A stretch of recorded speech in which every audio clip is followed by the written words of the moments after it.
Light the beam! Light the beam! Light the beam!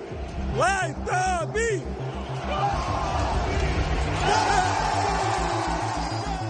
Oh, light the beam, all you guys and gals. We are back for another night of the Sports Cave with Biggest Puma. As always, I am your host, Sam Freas, broadcasting once again from our palatial studios in an undisclosed address on the north side of San Antonio, where we find ourselves a week away from the Cowboys reporting to Oxnard. It's not just the Cowboys. Yay. I think you guys, I want to say the Niners might be the same day. It might be the 20th. Most of the league is reporting next Monday. I think under their Players Association, they only get 2 weeks for training of camp. Actual training camp. Yeah, it's I tell you, you know who's been most affected by that? Who? All of the team slurping members of the media that now are only getting 10 days in Oxnard instead of 3 weeks. They've been cut off from their Nobu sushi and poor buddies. Right, now they just have to go back and spend more time with their families. God forbid. How about that? You'll also be happy to know it's National Mac and Cheese Day. Oh, that pasta. So, funny story is I used... How do you have a funny story about mac and cheese? Okay, all right. I got to tell this happened recently because I hate going into HEB, just like the movement. Ooh, I got an HEB story for you later, too. I can't stand it. Can't stand you. But I ordered a mac and cheese box, and I thought it was just a single box. Fat? Yeah, of course. And... no, I got the 24 value pack box. It was only like $5. Well, that should tell you all you need to know about the quality of what you ordered. First of all, I was like, I don't even know if I want this, man. Like it was like the size. It was like 2 12-pack of sodas. That's how big the box was, and I'm like, I gotta carry this inside. I'm like, yeah. Then the embarrassment of lugging around that much mac and cheese. That voice you hear, of course, is the Cap back with me, joining in the room, as well as the glorious fat drops you hear are the responsibility of one LG. His favorite drop. I got too confident last week. You got too confident. And I assumed that we had no issues connecting to the other room, only to find out the connection was fine. It was just a user error. So... yes. We're going back to fingers crossed. He just needs to mouth the words someday and just be like, "Do we have?" Yeah, no, that would be the worst.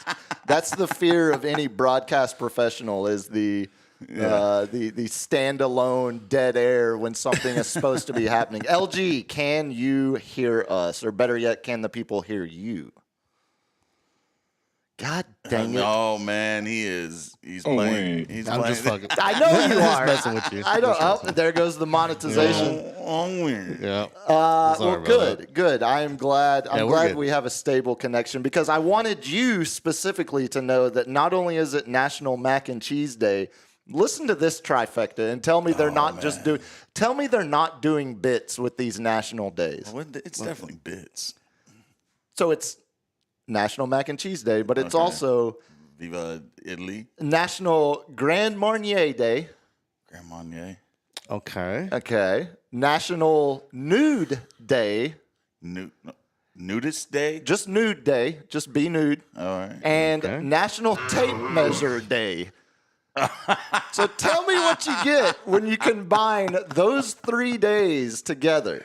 Drunken naked person trying to measure something. That's correct. Yes. Yeah, they're Magnum Dom. They are absolutely doing bits. We all know you measure from the taint. You know what I'm saying? Of course. Again, monetization. After a fresh shave too. Monetization. Well, that just makes everything look bigger. Yeah, get wasted on Grand Marnier margaritas, get naked, and then bust your tape measure out and go to town and report back on your findings. Oh man, just imagine if that tape measure you get like the construction one, and it actually just goes, Just snaps and back. just like catches you. Oh man, So- Those things are sharp. They're terrible. that would just Because the roommate, speaking of, we missed who won the internet this week. We'll talk about it in the weekend recap. We've been battling illness on the east side, but she specifically, because she buys so much like old antique furniture and crap. yeah. Or I should say, and very nice things, very things that I cherish for years as they take up space, and I stump my toe. Oh, buddy, walking room to room. You in it already, Dude? There's two of us. We have over 30 chairs in our house. That is not a joke. what are you having, like a book club or something like No, that? we're Bible study. it's just when AA you meetings? see a good chair, you just can't let it pass. You got to go for it. She carries around a little tape measure in her purse to measure a desktop or a picture frame or something. Is she finding like the perfect chair that's gonna fit 1,000%, yes. the perfect desk? Because it's not the perfect chair. It's just the fact that we still have a small amount of space that is unoccupied in our house. So what can go there? Ooh, how about this antique desk? How about this chair? We're bordering hoarding. So the only and this is where like most things, rich people call things different or call the same thing something the different. mud room. It's I learned not- what a mud room was 5 years Or ago. a washroom. That's what we called them in the country growing up. Yeah, it was well, the back room. I thought it was just the the doorway to put your shoes at. You know, like I No, didn't know no. there was There's a specific- it's a mud room. Yeah. The rich people don't call it hoarding if it's antiques. Oh, you're a collector. You're collecting. You're a collector. Exactly. You're a collector of vintage furniture and things that. little antique roadshow. Yeah, exactly. And that's the other thing. I love it when you see the guy or the you walk into a house and they're obviously eclectic and trying to be like, this is our antique, and it's like, man, like I had that in my room as a kid in the 80s. Like that's only 40 years old. Like there's nothing antique about that whatsoever. Wish my mom didn't sell my antique Ninja Turtles at a garage sale for $5. Now those might actually have held some value. Dude, I had the whole collection, man. Have you looked at how much you No, lost I didn't. in I don't. But I you're don't. better off that way. I had He-Man, all the He-Mans. Just imagine that. Dude, especially in this nerd-centric society we live It in was just now. like the little button. All the wrestlers, Randy Savage. Yeah, those were Superfly awesome. Jimmy Snuka. I had the Turtles Pizza Mobile, the van thing. I never got that one. That was I was always on the Christmas list, but I never got it. No, I feel like that got circled enough in the Toys R Us catalog that finally by like year 3, they're like, he's not giving it up. We just have to get this. Dude, these kids will never know about collecting the Target, the Toys R Us, all the Sunday edition papers, and just clipping out everything you wanted for Christmas. And the joy that we got, hours and hours, and we show all our friends, like, what are you going to get? What are you going to get? Oh, we got our, like, it was like trading cards. Oh, it's 1,000. I remember passing a edition of East Bay around like 5th grade homeroom class, and everybody cutting out like what they wanted so that we could all, because one person had the magazine. So like I'm cutting you didn't out want to like double shoot, like right, because we all to, one person. You couldn't have 2 people order the same Georgetown Hoyas shorts. We needed separation amongst our friends. There were only like 11 of us. Town is I think we just got our people. like you were in a little higher tax bracket than me because Payless was my shoes of choice. Oh, trust me, there was BK Knights. the East like. Christmas was the one time I didn't know what East Bay was until I was in my 20s. Really? Yeah, no. Oh man, maybe that's a case of having like older siblings. Like, I didn't have You were older a siblings, basketball but my player. friend, Like, I never played sports, basketball. Yeah. So like it was just Payless shoes. I got us a pair of Chucks. That was about it. Just wore them out. God, I would love to see you play pickup basketball tomorrow wearing a pair of Chuck Taylors. Oh man, That's my Christmas present. What are those? That's what Yeah. I'm circling on my list. Hey man, Sandlot's own. You know, call me the Jet. Yeah, It holds up. It holds up surprisingly well. Main segment tonight, we're going to continue with our AFC previews. I know it seems like the local fandom for the team in Houston, it seems like Texans fans are becoming louder and louder here in San Antonio. So that's what happens when you start winning. The Astros, I didn't hear a lot from the Astros pre-2017, 2016. Oh, when they were having that stretch of 100 lost seasons, when they were doing the 76ers trust the process, and it worked. It worked. I mean, the only player they had back then was Carlos Beltran once the Killer Bees left. There was one of those years that Houston's TV rating, and granted, they had a terrible TV deal, the Astros did, and it was on like an offshoot cable channel because they couldn't get a good TV deal because they were actively tanking and everybody knew it. They weren't hiding anything. Nope. Weren't spending any money. Their average TV rating for one of those seasons was literally a 0.1. Like it was that would equate to less than like 10,000 people watching. Less than 10,000. They averaged TV viewership of like less than 10,000, a hair under 10,000. Man, they need to get like a plaque of their own stadium seating in there. They're like the loyalist fans ever. Yeah, I would say like the Rockies, but like if you've ever gone to opening day in Denver, they shut the city down. Oh, it was they did the reverse. Like, it was a wild thing, and I'm like, y'all have never won anything. They did the reverse bit a couple of weeks ago when the White Sox were in town, and they sold out the whole series because it was the battle of the two worst teams in the AL and NL, and they had 3 straight days of sellouts for that. Colorado's a great baseball town, a great baseball stadium too, especially as we watch the home run derby here in the room.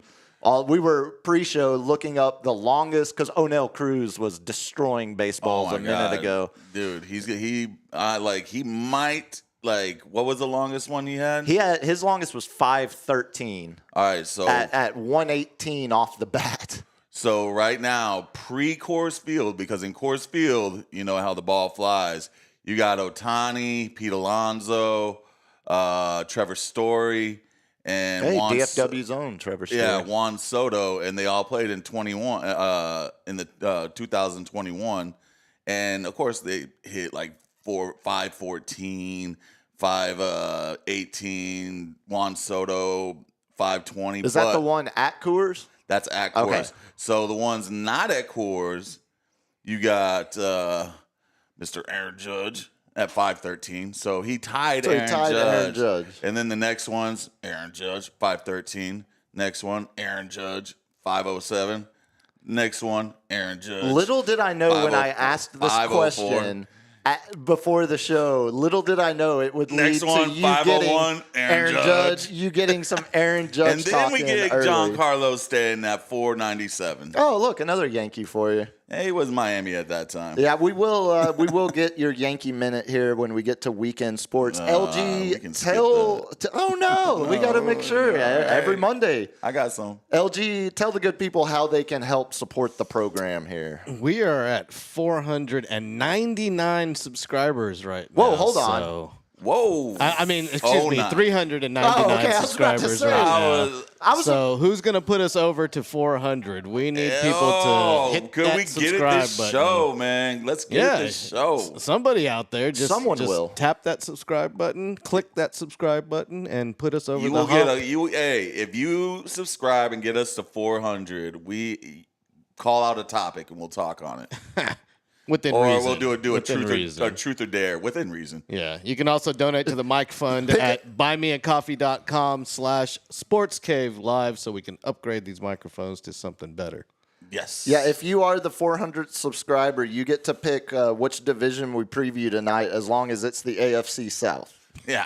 You get to pick which team we start with. Okay, there you go. Yeah, there you go. LG, you scared me for a second. I was about to ask which one of y'all paid for the Filipino. Did we get a bunch of Indian follower farm? Indians, dots not feathers subscribers and stuff. Like I thought we were at 409. I thought we crested. We're at $3.99 right now. Oh, buddy. Your Aaron Judge talk to start it immediately cost us 10 followers. Dang. Now, as I always say, it's completely free. It really does. The faster we grow those followers or subscriber numbers, the more we can start putting into the program. And, of course, with football season coming up here in the fall, we want to have some new mics in the can so we can do more hits outside of the rooms, do some more football watch parties with potentially more than just the 3 of us involved, more than just the 4 of us if we add the roommate. Actually have some real hangouts with half a dozen people on mic. So I got a friend of mine that's a coach over at Cornerstone High School. Oh, very nice. And I would love to have him on. And what's he coach?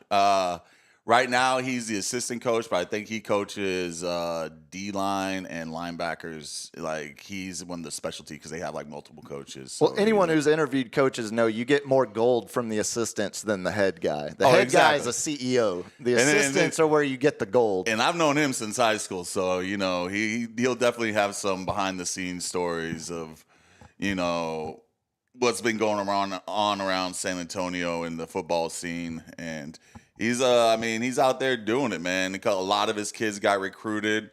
So, I'm anxious to hear, give those kids their shine because they put in the work. So I would love to have him on. We need an extra mic for that one. San Antonio sports it's not just, obviously, when you think of high school sports, you think of football because we're in Texas. Oh, bear with me. I'm still. If you're watching the stream, I've got my old school handkerchief because I'm still a little. Wait. Let me pull you. Are you contagious? Yes. Are you here? Yes. Sick? That's contagious? Right. Yes. Oh, what are you doing? The show goes on, as a famous man once said. The show goes on.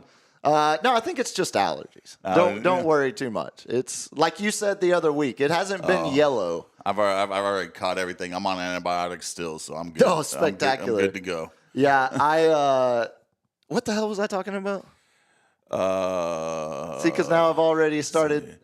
San Antonio sports. Oh yeah, it's not just football. You think of football because obviously we're in Texas, but just had a high school baseball player drafted top 20 from here in San Antonio. Had a bunch of kids selected from the college ranks that played high school here in San Antonio. So it's good. And of course, the top point guard recruit in this most recent class. I think he's 1 or 2, depending on which recruiting service you look at. The kid from Brenham. There you go. Yeah. He going to Houston, joining Kelvin Sampson's powerhouse program now over there. So there's a lot of talent in San Antonio. I never realized how big of a basketball school Houston was until I remember the old school team. It's ebbed and flowed, yeah. But they got a solid program, man. Every year they're in the top of the bracket, and that's the only way I would know that.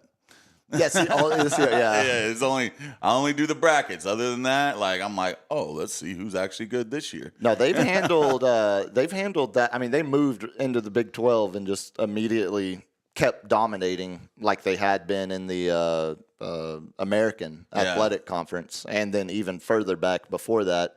And a lot of it's Kelvin Sampson and what he's built. But I say all of that as you can. As there's another cough for you. Don't worry. Again, not contagious. Again, not contagious. You're fine. You're not gonna. I'm just gonna scoot back. Yeah, no. You'll be fine. No, it was. Besides just feeling a little down, it was the first weekend where as soon as that Chelsea game, Chelsea game ended on Sunday, it really hit home. That all right, now it's I don't even get the Ranger game had already top ended. Of the precipice. It's already All-Star weekend now, so all the guys had already started to go to Atlanta if they were being called in. It is official deadest week of sports, man, of the entire year. As someone who's such a baseball fan, I always hated that. This is the worst time to be. Yeah, I get it. We don't get 2 sports, but I mean, we're ramping up on football. But this is baseball. This is where teams can either get hot, start pulling away. You got Red Sox hotter than they're hotter than fish rays. Yeah, they're crazy. Who else? The Milwaukee Brewers. Toronto's shooting up those standings. Yeah, they lost a couple. Good thing. Is it back within a game or 2 now? Yeah, it's still 2.5. Oh, okay, yeah. Because we have to win as well. Yeah, that's how that works. Yeah, when there's a trade-off. We have to win. Yeah, there's usually a trade-off there. It doesn't just work how you want it to be, just the other team losing. Trust me, I've seen the Rangers' record. I mean, granted, we're going to talk some baseball here in a minute. They take 2 out of 3 down in Houston, but the one game that they lost was the one game that would have gotten them back to 500. Oh, really? And their record this year, when they're playing in a game that could get them back to 500, I think they're like 4-11 now or something just awful.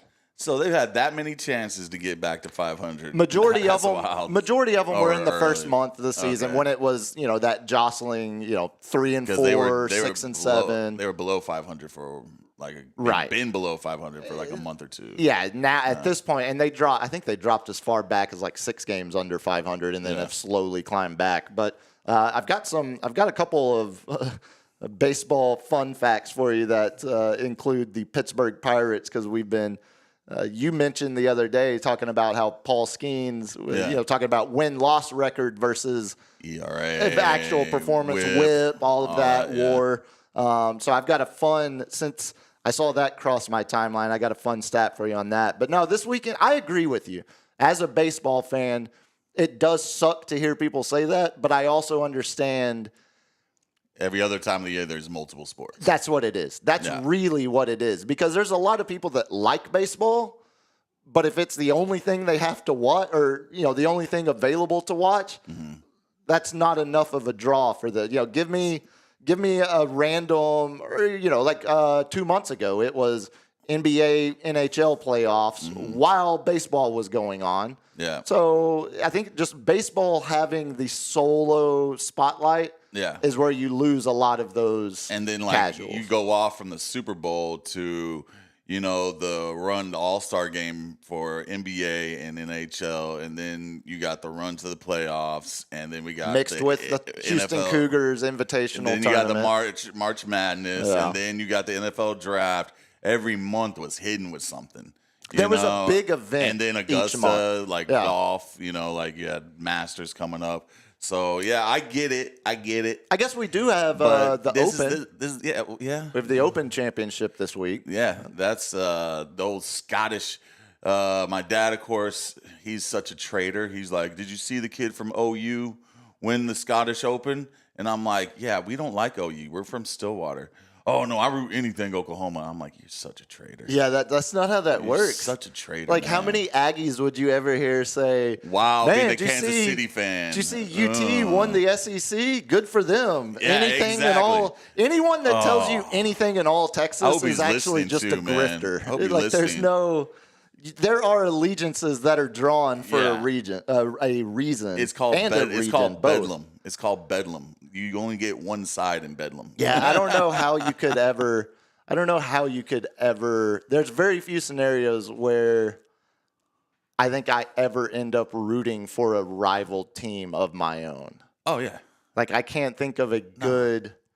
I mean, like when people would say when it would be like, oh, well, at least one team from Texas won the World Series. I'd be like, yeah, but it was the one in Houston. Like, that's not, like, I'm not. I'm a Rangers fan. Yeah, I can't stand that logic. I cannot handle that logic. Of anything Texas. Yeah, it's like, well, no, you realize certain parts of this state don't cross-pollinate with the others and we're big enough to be like 8 states. Come on, man. Yeah, that's the other thing. Like that, does someone in North Carolina say, "Oh man, I'm damn happy the Yankees won," because that's the equivalent of here to Lubbock. Yeah, exactly. Yeah, I mean that just doesn't make any sense whatsoever. But no, it was a lot of laying around the house this weekend because I'd mentioned, So no celebratory 3 p.m. drinks, after Chelsea won? No. I thought you'd be tearing it up down there. No, I'll tell you what we did do, though.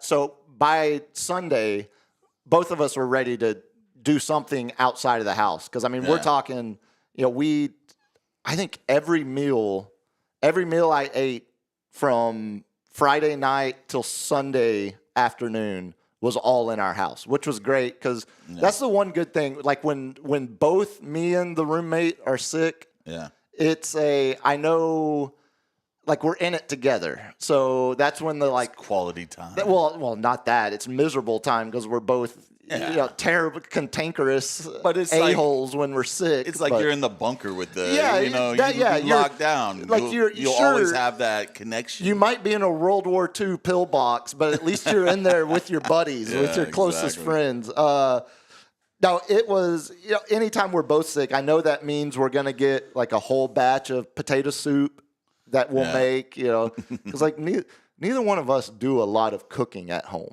to begin with. Like we're just, I'm not a patient person. The extent that we do, it's like an HEB meal of just throw it in the oven and it's ready in 20 minutes, So when we're sick is when we actually do get homemade, like Steph made some jalapeno cheddar biscuits. Oh, wow. From scratch? Hell yeah. Oh, buddy. That's the only way to do it. Buddy. Again, there are perks to being sick. Yeah, these jeans don't fit nearly as well as they did last week. But Sunday afternoon after the Chelsea game, we ended up making the long backway drive to Austin because I know this is going like we're about to get killed for this, but every now and then the roommate and I drive to Austin just specifically for Rosas. For what? Roses. Roses? Yeah, the Roses Tortilla Factory. Oh, my God. It's the most West Texas white Tex-Mex Mexican food you can buy. And it's not because... White people. 1,000% white people. It's not because it's better than anything here. It's not. It's just a tradition. It's something like we ate it a lot when she was at Tech in Lubbock. And so every now and then, we still drive over, especially when we were both sick, so we were both kind of feeling like need some tortillas. Yeah, need something. I need something that's not going to taste that great, unless Roses you want to advertise. Something that's the nostalgia. Way to sell that one. Yeah, the nostalgia factor of it. But no, we drove up, the back way up past Canyon Lake and then all the way through Wimberley. So, we turned an hour drive into like an hour, 45-minute drive, putzing, in no rush. Yeah. Hill country's beautiful. I would highly suggest, I know there's the new tollway that you can take now that kills all the time. Always avoid 35. But if you have the time and you haven't made that drive in a while, I would highly, highly suggest it because it's not that I forgot. I think it's just, maybe take it for granted a little bit when you don't actually get out there and see it often enough. I'll tell you, man, like I always drove up to Oklahoma through 35. And my buddy who got us Bedlam tickets to one of the last football games, we went up 281 and through the scenic route, through all the little towns and all the little thing. And he was like a little tour guide because he's done it. He used to live like and make that road trip all the time. But he was sitting there like, yeah, there's a little lake down here, a little river over here. This town over here has got a little strip mall. Like it was beautiful. I will tell it, man. Like going up 281 was, it put about 30, 45 more minutes on our trip, but it was a lot more scenic than 35 and dealing with Austin. Yeah, and the way Waco is now, Waco's just as bad, if not worse, than Austin. Yeah. Trying to get Oh, yeah. Basically Georgetown. Like, Austin seeped up. My parents lived in Georgetown, which is what, 20 miles away from Waco? Yeah. A little further. There's a bigger gap there. There's a little bit bigger gap, but like it's spreading. It's going further up. Oh, the sprawl is absolutely unstoppable. Yeah, we I considered, since I was laid up all weekend, I almost broke my new rule that I started a couple years ago when it comes to video games. I am flat out I refuse. I will no longer pay full price for a video game. Because what always happens is, like, take the new one, for example, College Football 26. Yeah. It released last week. Okay. If you pay $100, if you buy the $100 version of the game, you get all the DLCs. You sure, but what you also get is you get 3 days early access. So, like, you could start playing it on Monday or Tuesday when it doesn't come out till Thursday, Friday, Thursday at midnight, Friday morning, whatever. Yeah. So they'll charge you $30 extra. Basically, you're paying $10 a day to get access to play it 3 days early. Yeah. And then it goes on sale for the full price. And then usually within like 3 weeks, it's already marked down 15 to 20%. So you're like every single game. You're gonna wait a couple months. I'll wait. At what my new rule is: the very first time it's on sale, I buy it. I wonder if they do like the opening day of college football. Oh, we're gonna put it on sale. Yeah. Oh, I would assume they do something with it, but I'm not. I can't. Look, I'm also a fiend. I can't wait that long. That's just absurd. That is outlandish, sir. Yeah, that's just way too ridiculous to ask. I'm sure LG is dealing with some of the same stress. I mean, it's even worse for these new Nintendo games. They're charging $80, and Nintendo never does sales. Exactly, because they have such a captive audience. They know Nintendo people will just pay it. Oh, LG, would you just pay $100 just to get the game, pre-ordered and get it early? No, I'll wait till I can get a used copy. See, he's still cheap. Yeah. It pays to be cheap. I got a big backlog of games, so I'm not in any hurry to buy you got the pass though. Like, now on the video game pass you have, do you have to, like, is there like a waiting line for the Switch games, or no? It's not like the public library. No. I think it's there's enough for everyone. They got enough to cover. Everybody can play. Yeah.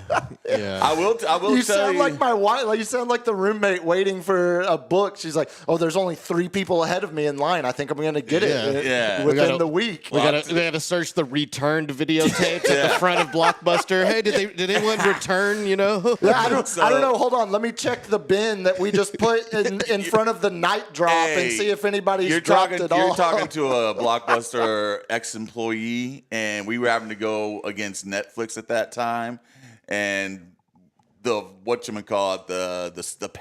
movie pass that you got. Oh man, we had to sell them I sold them. I bought one. Yeah, I had one. I bought the Game Pass. The Game Pass was great. Every time they come up with 2 movies, I was like, look, man, you can sit here and pay an extra $1, and this whole month, especially during the summer, you can rent as many movies as you want, and then you can just cancel it. And like, my manager just, stop telling people to cancel it after a month. Yeah, you've got to stop. Just so you get the pre-order numbers and stuff. And I'm like, hey man, maybe they like it and they stay on. I'm like, I'm trying to hook them. You know what I'm saying? Like, here, you can just have the one and stop.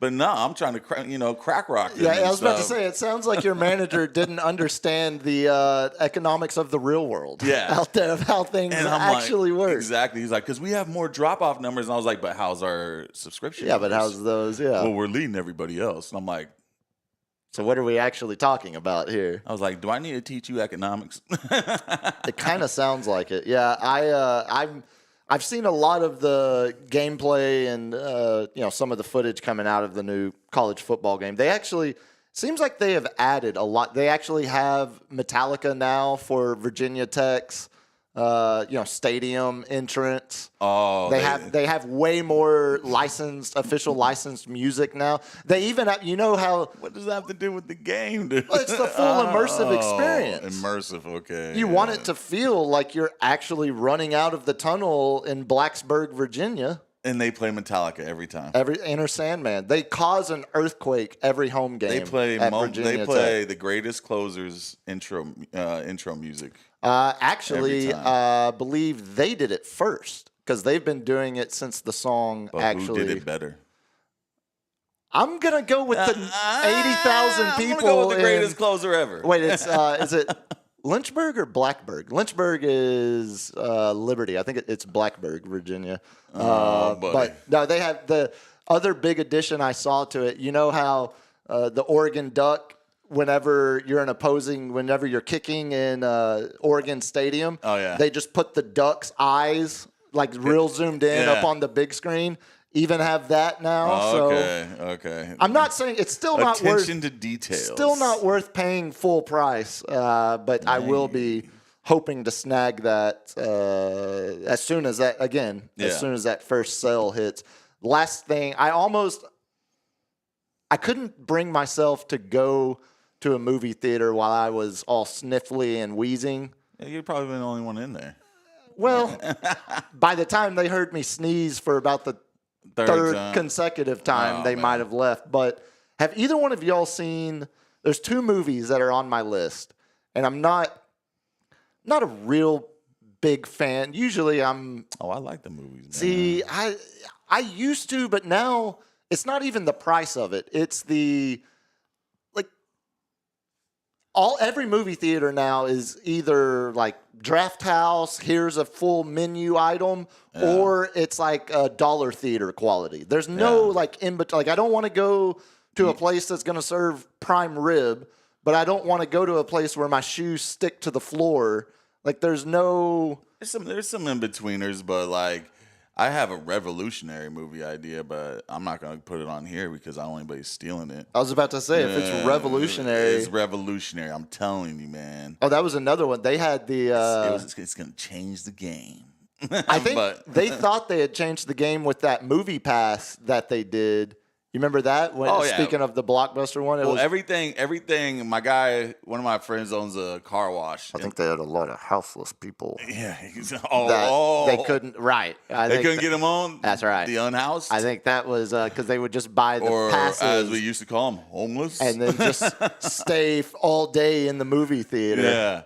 Oh my God! Yeah, I mean, maybe that was like free babysitting too, like where they just drop off their kids and they're like, "Here, watch all the PG movies you want," Yeah, just stay for 6 hours, and they're not buying the $13 nachos or something. But yeah, like everything has gone to subscription based. Like even like my friend owns a tunnel car wash, and he goes to these big old Vegas conferences of all the people who own multiple car wash and super PACs and all this kind of stuff. And he's like, it's all about subscriptions. It's all about that monthly pass. Oh, every time I go to any of them here, it's they're all for the price of this one wash you're about to get, you could get a month subscription. Because they sit there and roll that into being like, look, we have this much month subscription, so lend us more money, bank, because we have guaranteed money coming in. And so we can build another one exponentially and exponentially build another one. It's the same, but a little different. Like Starbucks is the biggest bank in the world.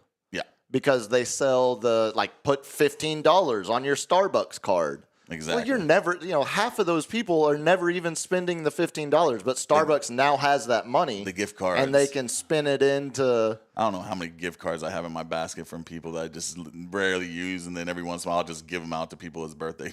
That's a good bit until you realize you gave someone one that had $7.30 on it. And you're like, oh. Will Ferrell in Old School. Hey, it's a bread maker. Look, there's 3 speeds. To the 6-year-old kid. Again, talking about a movie that holds up. Now, have either one of y'all seen the F1 movie or the Superman movie? I want to see both those. I do too. I kind of want to see Superman in the theater.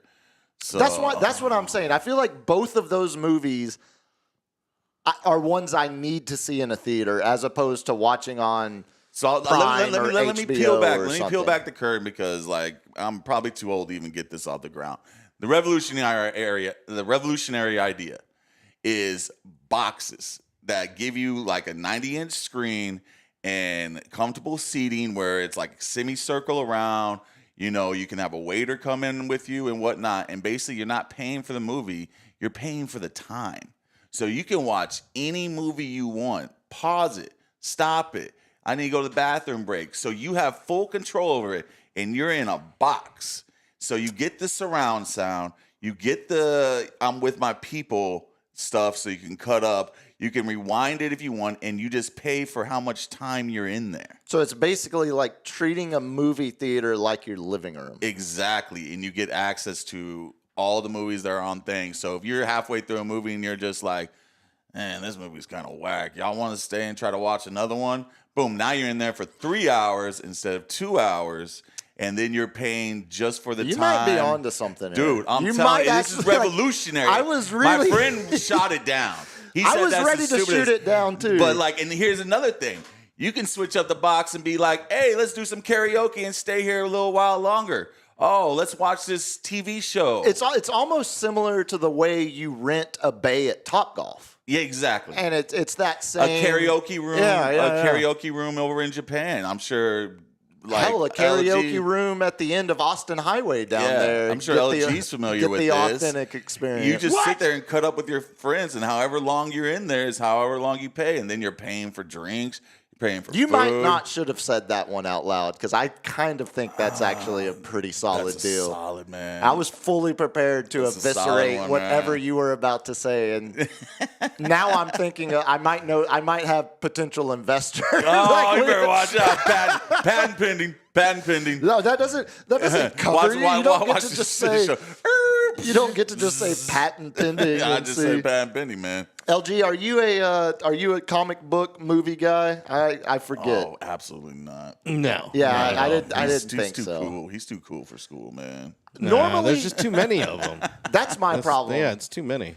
But I heard this Superman is like it's James Gunn first. I've heard so many things. I've heard it's anti-Semitic or anti-Zionist. I've heard it's woke. I've heard it's a return. I've heard Christopher Reeves would love it. Immigrant. Pro-immigrant. I've heard, yeah. And I'm like, do you understand that Superman was the original immigrant? Well, he was actually an alien. But that was the immigrant. Like, I mean, it's the metaphor.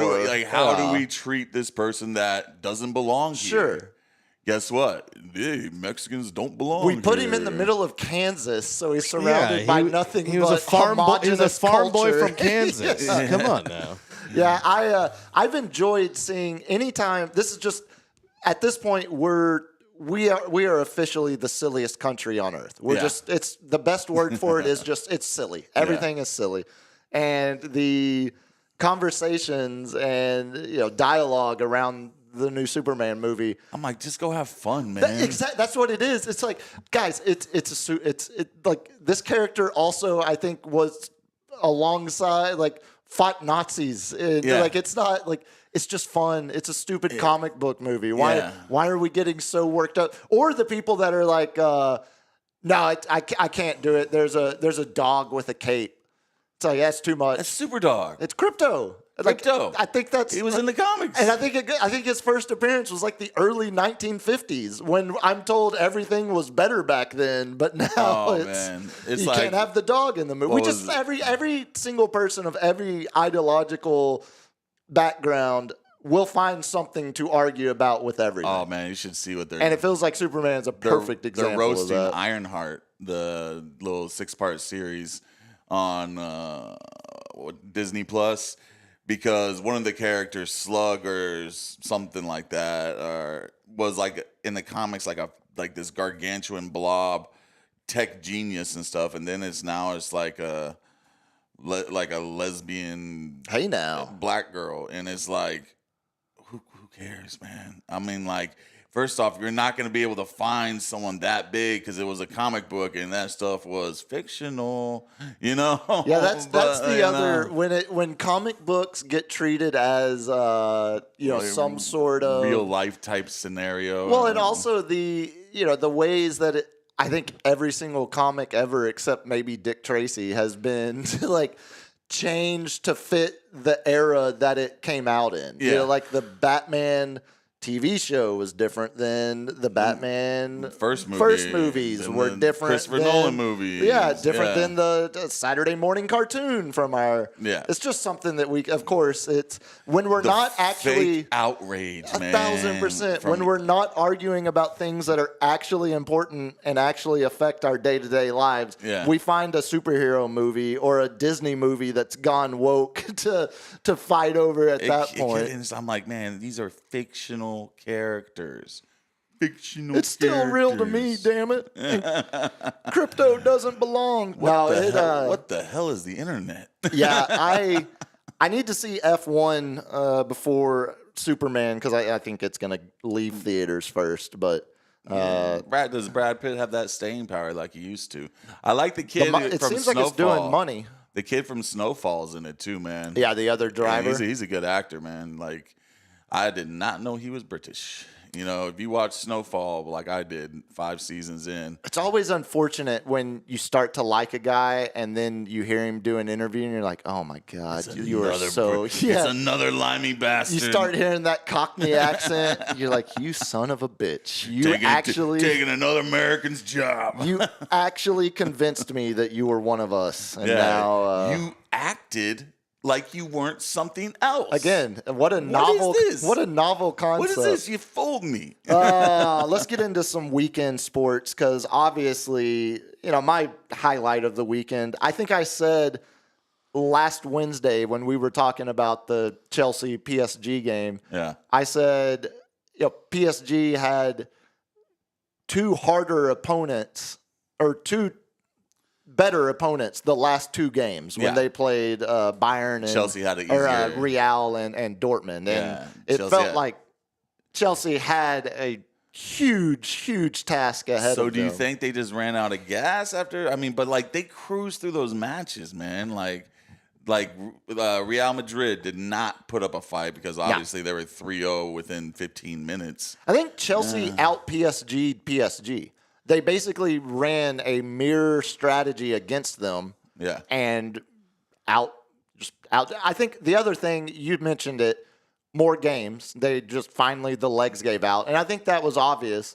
But you could also say, Chelsea played, I think, a game or 2 less games total because Chelsea made their deep run into Europa Conference League. But PSG was playing, I think they had 65 or 66 games this season.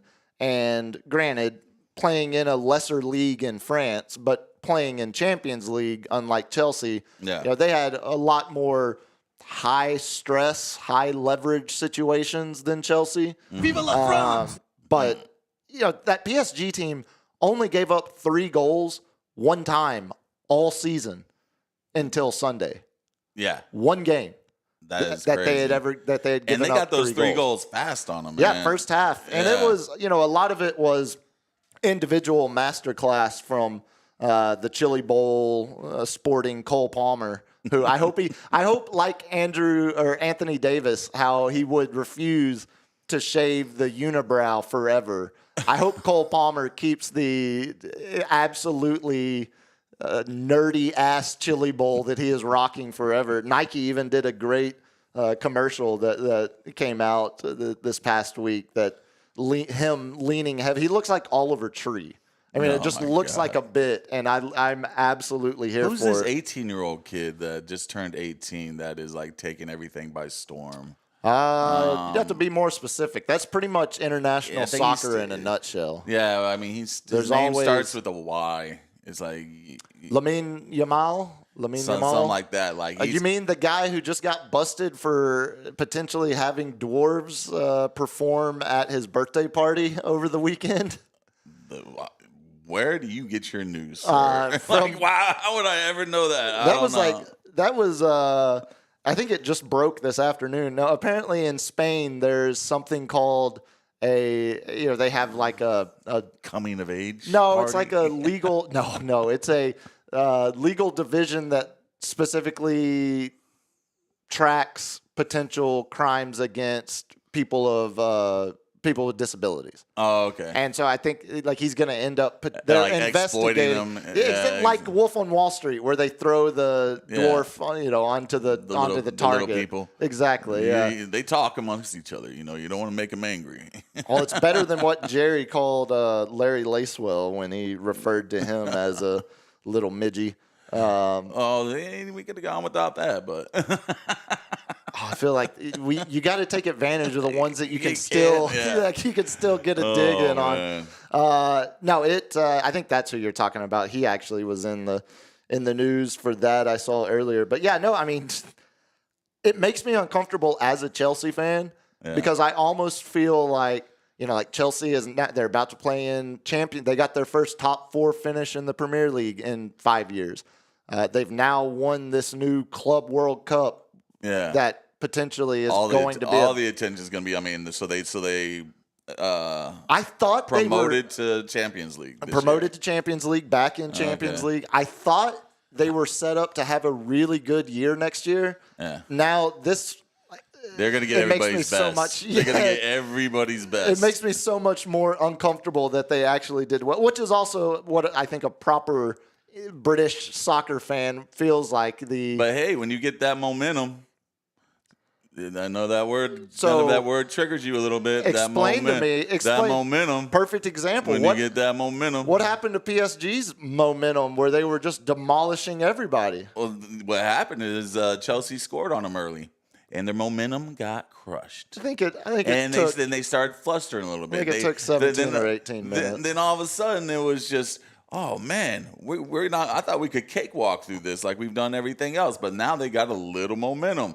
They're starting to get a little bit more adrenaline. They're running a little bit faster. I can't wait for the ball breaks their way a little bit more for some reason. I can't wait for the first time in this NFL season where a team drives down, scores what should be the game-winning touchdown, and then the idiot kicker misses the extra point. And it's like, I thought they had the momentum. Idiot kicker. We have that. Yes. I didn't expect we actually had it. Peyton Manning talking about, what was it, Vanderjet? Vanderjet getting wasted at the... Instead of talking about this game, we're talking about my drunken idiot kicker. That's still an iconic line. It's the biggest storyline is not Chelsea winning that game. It's the Trumpster not leaving the stage as they were raising the trophy. They're eating the dogs. That was hilarious because as soon as the head of FIFA, Infantino, started to try to get him to come this way, I could immediately tell it's like, nah, he's not moving. He's staying for this trophy lift, to the point where Chelsea today putting out their official picture, of them lifting the trophy. They photoshopped Trump out, but he was right there next to the captain, it was captain with the trophy, Trump, Cole Palmer behind him, and then what is he do? Bob Sanchez, where was the goalkeeper. Where was this? Where did they play at for this? New Jersey. Yeah, MetLife. This was so the Champions League thing was at MetLife. Oh, it was FIFA Club World Cup. Oh, okay, yeah. And so it's all tied into... I didn't know they played that here. The fact that we're playing, or the fact that we're hosting the World Cup next year. Why didn't we get that game at night? Why is it 2 p.m.? Global audience. There you go. Yeah, because that's mostly. That's why that's why I thought it was over across the pond. Right. That's why we got so many of these 11 and 2 o'clock kickoffs, because it's FIFA maximizing their global audience. I'm not going anywhere. Oh my God! Dude, that dude is losing his mind. I'm sorry, if we can call a spade, where Biden losing his mind. This dude can't stay on topic. No, but that's the problem. We can't. I mean, because if Biden had stayed on stage, the files, it would have released the Epstein files. Oh, buddy, that ship has sailed. They're already Charlie Kirk has changed tune. When you've got him leading the charge, they're moving on from that. Sad thing. All those poor children. You want to talk some baseball? Yes. Yankee Minute, give it to me. Cue it up. Wow, Mr. Jazz Chisholm wanted to be in the home run derby. He just embarrassed himself and only got 2 or 3 with the greatest home run derby champ himself, Mr. Aaron Judge. I already read you all the stats on the longest balls ever hit not in Colorado. But we had to face some tough teams, man. We got 1 out of 2 on the Cubs. Once again, our all-star pitcher, Matt Free, Fry. I always get his name wrong because I want to say Fry, but he had a blister on his finger and gave up 4 runs, and we could not get back in that game. Judge hit his 35th, which ties the Yankee record for most home runs hit. Roger Maris, most home runs hit before the All-Star break. So he could actually sit there and try to make a run for it again and try to get into maybe 64, 65. But Kyle Raleigh went 1 for 11. So I think we kind of put that ship to sail. Put that ship to sail. That alarm. That alarm tells me that's enough Yankees talk. I'm surprised the Yankees don't like that alarm. I'm surprised the Yankees' record is only 35 homers before the All-Star break. I mean, that's a lot. Don't get me wrong, but just with the number of mashers they've had I'm surprised it's not a random. The only masher we had in the American League was during the Royds era was King Griffey. Yeah, it was McGuire, Bonds, all National League. So, I mean, then we had was it Rafael Palmeiro? I think he was. Rafi had a 50-50 season. Yeah, so, that's why the record was 61 home runs for the American League, but 73. Man, I guess, working back in my head, working backwards. I mean, who's the biggest masher y'all have had since Judge even? A-Rod. Yeah, okay, A-Rod, yeah. Okay, so, I'm surprised. It was supposed to be, Stan and A-Rod going back-to-back Twin Towers, which, by the way, whenever both of them hit a home run in the same game, they are 45-1. It's some crazy record. They've only had 1 loss when both of them hit a home run. Judge and Stanton? Yeah. It's a great thing. I mean, that feels like that should be the case if you're getting... So we just needed Uvalde. So why don't you just go ahead and hand him up? Speaking of him, he had a great start Sunday to close out that Astros series. Ended up going 7 2/3, 8 strikeouts. Again, Adolis had a great series, which might be y'all put up some runs. Y'all put up some runs this week. Hopefully, increasing his trade value, maybe because you don't want to trade a hitter. You need to trade pitchers. Yeah, but the Adolis one is more contract related. I mean, he's got 1 more year of arbitration eligibility, and he's like 9. It's like 9.7 mil. Outfielder? Yeah, right field. Yeah, we don't need no outfielder. But his defensive metrics plummeted last year after being a Gold Glover the 2 years before. So that's weird, man. And he's 32, so it feels like. And Rangers actually have some decent depth. Langford, Carter in the outfield. Did you catch that? The leather being slung by Judge, robbing a home run. Oh yeah, doing a flying frontward flying Superman catch and then running damn near into the wall. Let's see it in the playoffs. Let's see it in the playoffs. No, he's not a center fielder. You mentioned, then why does his manager play him there? You mentioned the injuries. Paul Skeens last week talking about how it's hard to understand his greatness when you see the win-loss record be upside down like it is. Well, first of all, the Pirates lost Saturday. That loss put their overall entire history of their organization, their overall record until Saturday, they had a winning record. With the loss Saturday, they now have 10,877 wins, 10,877 losses. To put it even further in perspective, most of that Barry Bonds. Well, Barry Bonds Dave Stewart and the We Are Family Pirates in the 70s, 80s. Oh yeah. With the hats. Yeah, if you hear any noise, it's just me and the boys. God rest his soul. The last time the Pirates were under 500 as a franchise, guess a year. Take a year. The last time. 45. 1945? 1903. Whoa. Because they did so much winning with in the early Johannes Wagner, early, and then were able to build enough of a cushion until they had that run in the 70s. Yeah. They've only made the playoffs like 4 times in the last 50 years, something just ridiculous. Yeah. And 3 of them are under this current ownership group, but they're still trying to run him out of town because it's still not enough. Have they not? I feel like they haven't done anything. Or was it McCutcheon? He was a Pirate, right? Yeah, the McCutcheon. I think and then they made the before playoffs that, when he went on his MVP. They had run. a Jason Bay, Jason Kendall team that did pretty decent. They had a good pitcher on that team too. But speaking of Pirates pitchers, Paul Skeens' ERA in July is 1.2. Jeez. He hasn't won a game since May.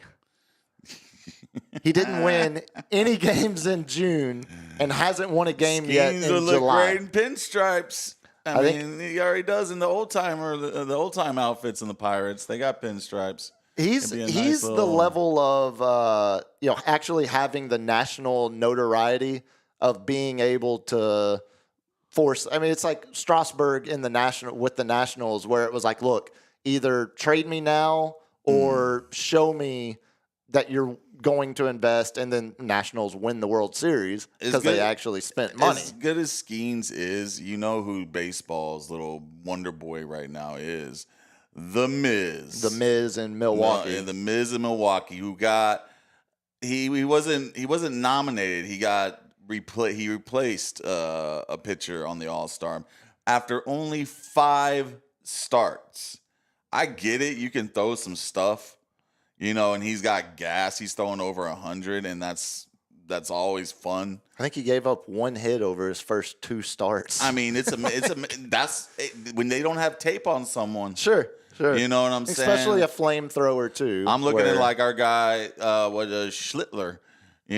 Like coming in, he's a rookie in his first one. He was throwing gas, but I mean, he gave up 2 solo home runs, but they get him on a pitch count. He's on a pitch count because he's a rookie, and they called him up.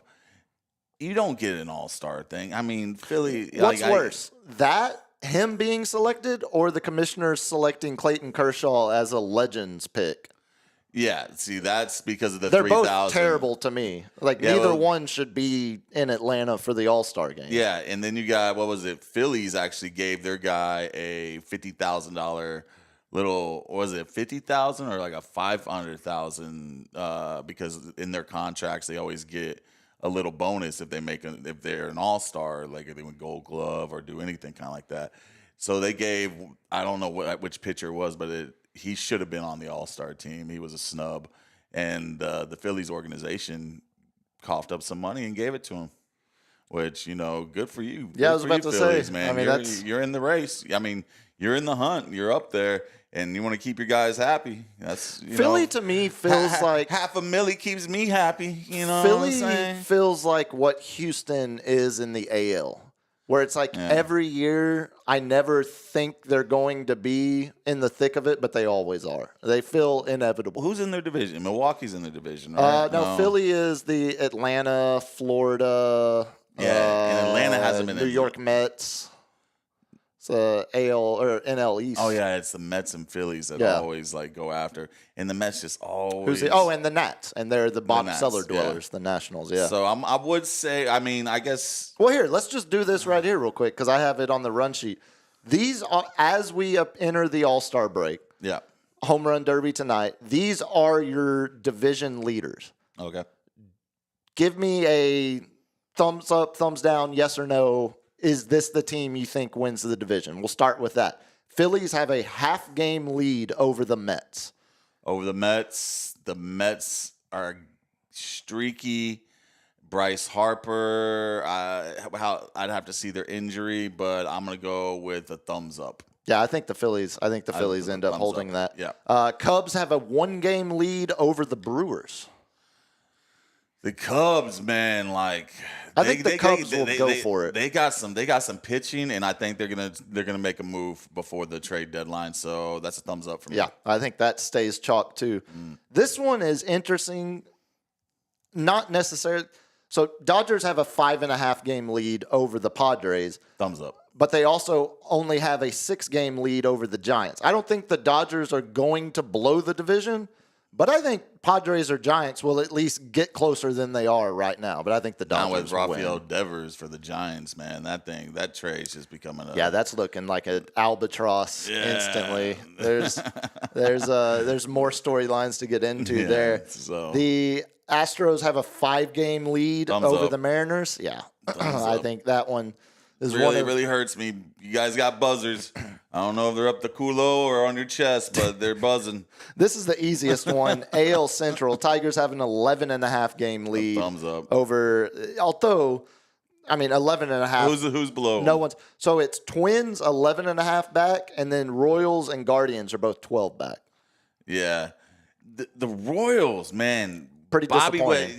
Witt Jr. was the golden boy, and he is putting. Cole Reagans too. Cole Reagans has an ERA of almost 5 or barely over 5. I would have loved to see a little rematch with the Yankees and the Royals, man, because it got down and dirty last year during the playoffs. Yeah, it was a fun series. Yeah. Any series with Bobby Witt Jr. is fun, but yeah, this year has been seemingly a step back, kind of like we'll talk about CJ Stroud here in the main segment coming up. Yeah. And then Blue Jays 2 game lead over Yankees, 3 game lead over the Sox. Hardest division in baseball. 4 teams with 50 wins or more. Yep. It's contingent on the moves. You're not the only division that has that though. 50 wins or more? Uh-huh. National League Central has Cubs, Brewers, Cardinals, and Reds. Then that just happened because of that on the last. Well, there's game. No games today. Yeah, it happened on Sunday. The last game that just happened because everyone I checked it, but I didn't check it after Sunday. And that division actually has more total wins between their 4 teams than the AL East. Just looking at it now. Was I talking? I think I was talking. No, I don't remember. Yeah. It depends on if the Yankees make the right moves. I just heard you say something inaccurate, so I thought I would jump in and correct it. You gotta check me on those constantly, especially when it comes to your Yankees.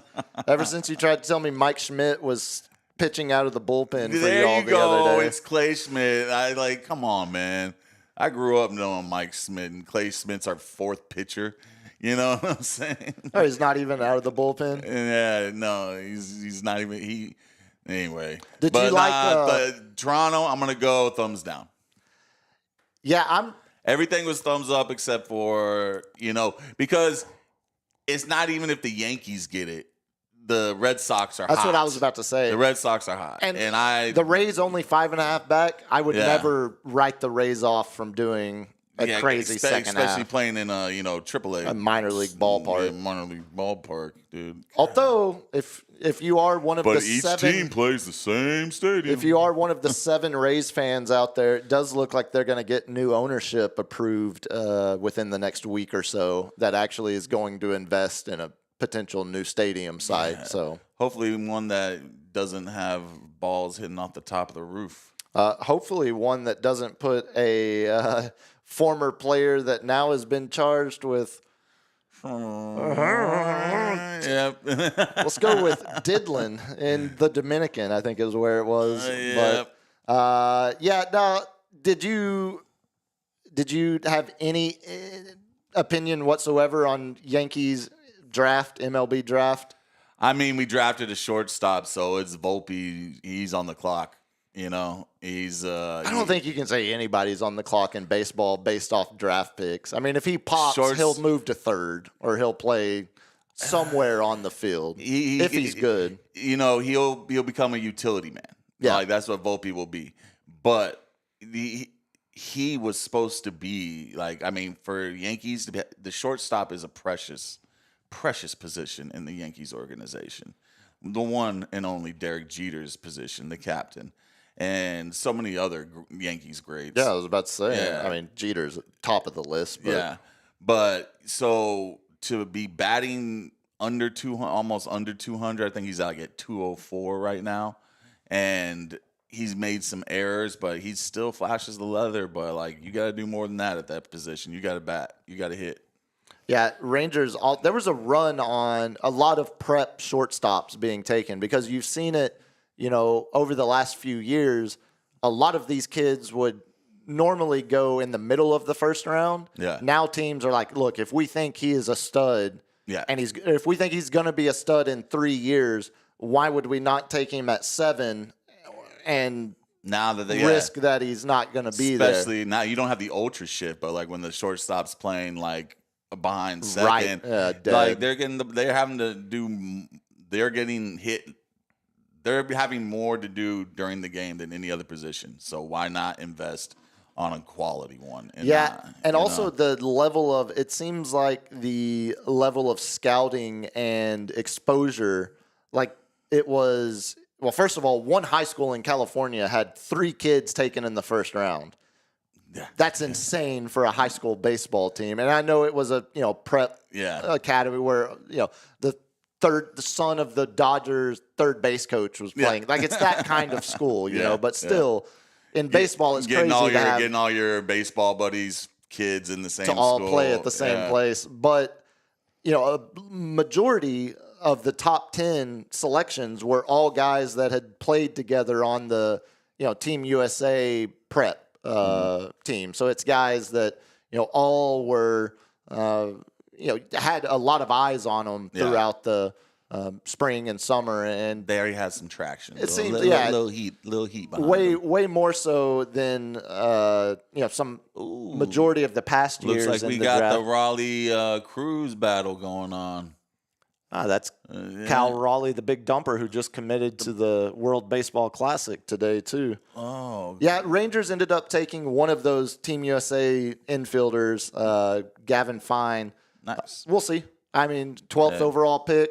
We'll see what happens there. But I will always have love for Rangers, Mr. Nolan Ryan, man. The interesting one, a kid that I was hoping the Rangers would take at 12 ends up going at 18, and that is, we've talked about him before on the show, Kason Cunningham, the local kid from here in San Antonio, that the first San Antonio kid that won Gatorade Baseball Texas Player of the Year.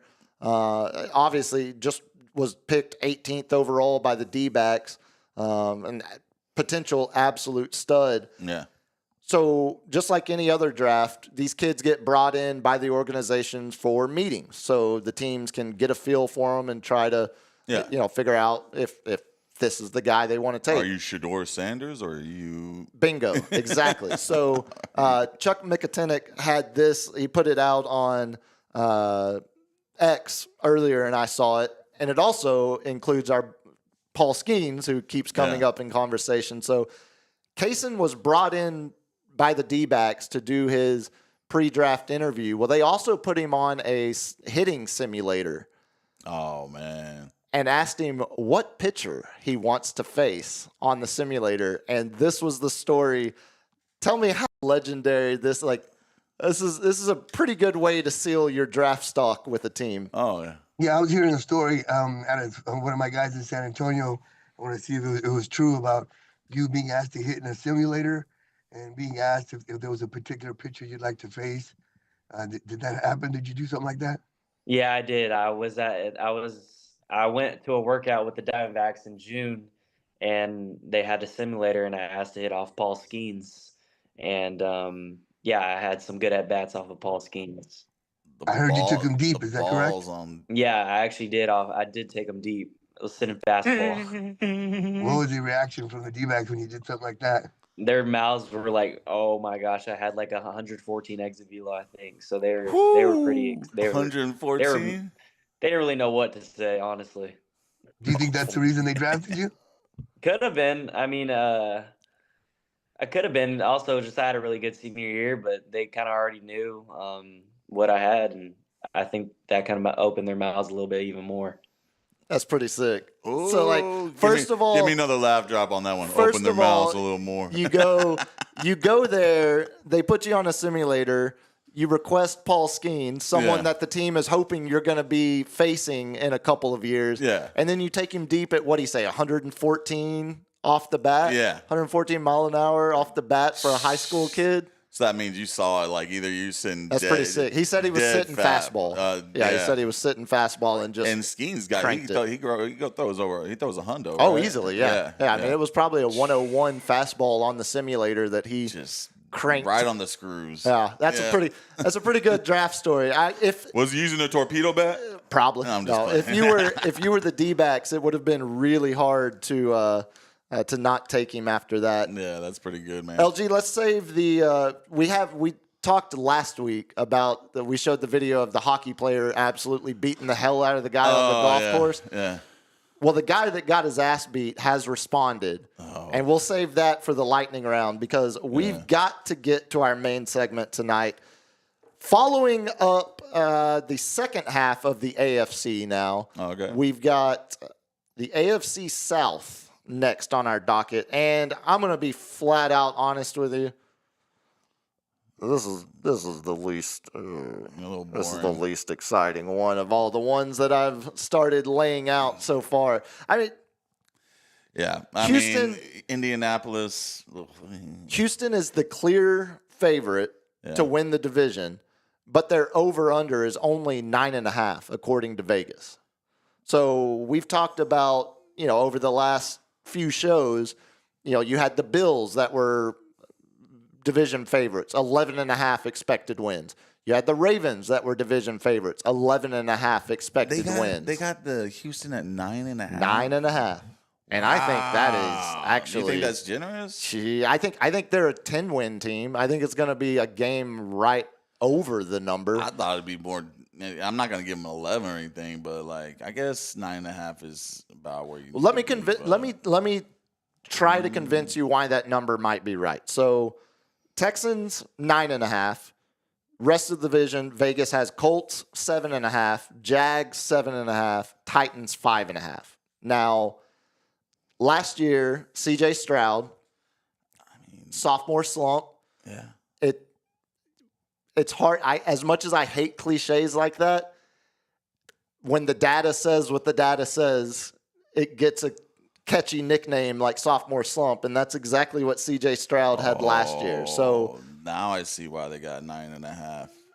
How come? Or what do you see that they got to go through the NFC West? Bingo. Yeah. So we'll get exactly because I knew you'd like that as soon as we got to that. I was hoping you wouldn't see it yet, but so CJ Stroud played 2 more games last year than he did his rookie year. Yeah. His numbers from last year compared to the rookie year where we all fell in love with him and the Houston Texans.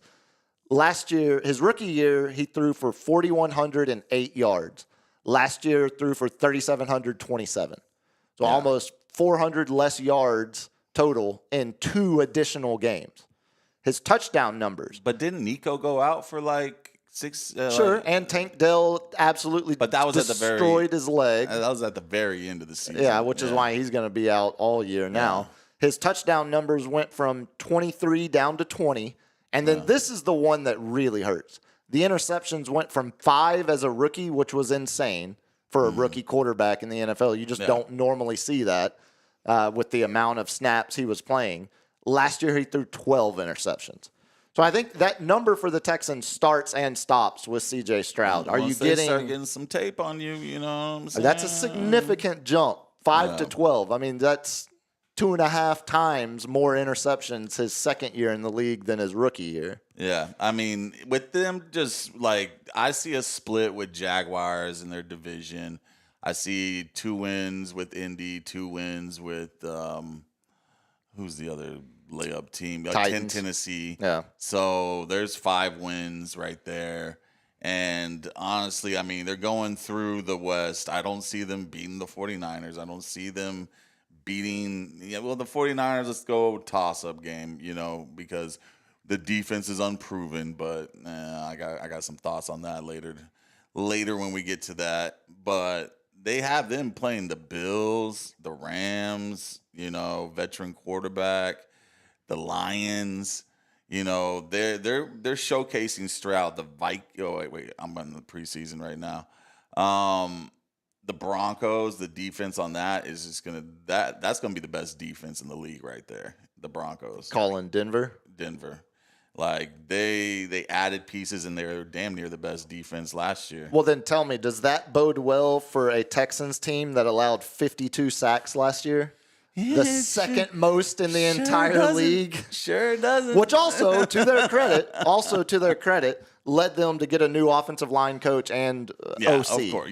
Offensive coordinator. If you kept your job after 52 sacks, If I told you last year the Colts averaged more points per game than the Texans, would you have believed me? Because when I read that earlier today, that was pretty shocking to me. Yeah, that's pretty shocking. That's pretty shocking. I mean, because they were in QB purgatory, man. Addison wasn't, No, there was not. You had why do Flacco, I say Anthony Richardson. Yeah, I get Addison. Constantly banged up. You had Flacco coming in, and his arm is hot garbage. I mean, Richardson can run, but the thing that saved the Texans last year was obviously the fact that the rest of their division combined for 15 wins between the three of them. Yeah. The division was terrible, and it wasn't like they had a mammoth, impressive defensive number either. They were middle of the pack in points given up. I believe in D'Amico, They were just dead middle. D'Amico Ryans, I believe he can turn the defense around.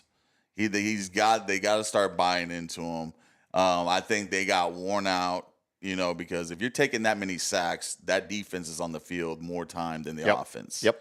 You know what I'm saying? So I can see a lot of those games just the defense is just like they can't catch their breath because it's 3 and out. You know what I'm saying? And now that they're I think they addressed that problem by picking up Nick Chubb with the Joe Mixon that was a Pro Bowler. And they're going to turn this into a running game, bleed clock, play action. And they picked up Christian Kirk, which I think he's underrated, man. Well, I think he's also a natural replacement for Tank Dell, a very similar player that you won't have to ask him to do a lot of additional things that he's not comfortable doing. He's going to slot right into that. Yeah, and then if Tank Dell's not there, they got Michi the third. He was I think, did he play for them last year? I think that name rang out on some of my fantasy boards. Yeah, and they also drafted they also drafted both of the Iowa State wide receivers, I believe, as well. So they're going to have options on offense. I think there's, you can't run the ball if your offensive line is ass. It doesn't matter who you have personnel wise. They trade Laramie. When you got two thumpers back there, Mixon and Chubb. Yeah, but still, Mixon is not the kind of running back that can just create his own. He'll get you 3 yards. He'll get you 3-4 yards. Right, but without an offensive line that can move the line back, he's not. But it wasn't the run game that was the problem because Mixon was a Pro Bowler. He was fantasy gold last year. You think Laramie Tunsil helped with some of that? Because he's now in Washington. Yeah, I mean, who's their fullback right now? Because they didn't want to give him the big contract. Yeah, they drafted Jacob Johnson. Drafted an offensive tackle second round, and brought in 4 vet O-linemen. It's a whole new offensive line, is all I'm saying. Yeah, I think it'll be interesting because I think to what you're saying, you can swing too far the other way, where you say, our run game's not the problem, but our quarterback got sacked 52 times. Yeah. So now we've got to focus more on pass protection. Well, is that going to hurt the run game, or is there, they've got to find that balance between the two. You improve your pass protection if the linebackers aren't playing downhill. You know what I'm saying? So if they're sitting there, if they're playing to just fill in the gaps and whatnot, and they're not on a straight blitz, you know what I'm saying? Those guys move up. Your passing options, the cross routes, get a little easier to throw at. You know what I'm saying? That improves. So that gives the quarterback an easier chance to get the ball out of his hand within 2 seconds. You know what I'm saying? Sure. So whenever those guys were because they were just sitting there leaning back and stuff, and then you got the edge rushers just going straight pass rush.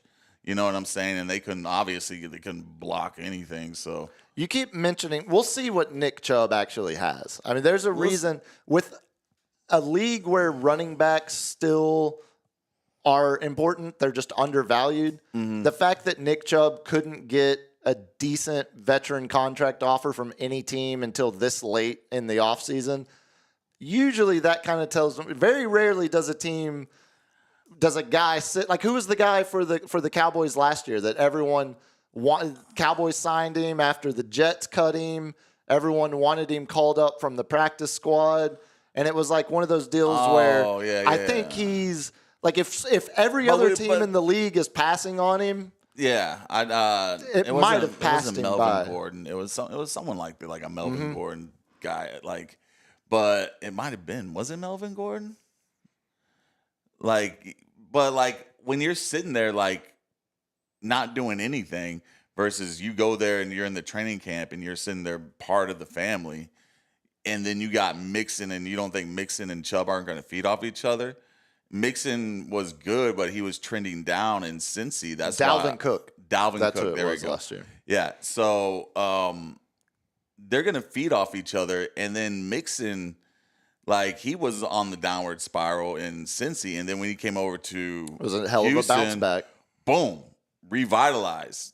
We got a quarterback now. I think maybe the Mixon, though, maybe lesser on a downward spiral and more the fact that the Bengals turned Joey Burrow loose. Yeah, and he just wasn't getting it because now we saw what he could do when he was the feature back again last year in Houston. I think that 9.5 number is actually pretty. Like the Texans, to me, I can see it winning 10 games. They're a 9 or 10 win team. If they won 12, that would be shocking to me. But also, if they only win 7, that would be shocking just because of how bad the rest of this division is. I mean, they get to play the Titans twice. Yeah. They get to play the Jags and Colts twice. Yeah. And then one name jumps out at me, the middle linebacker that used to be the Niners, Al Shazier.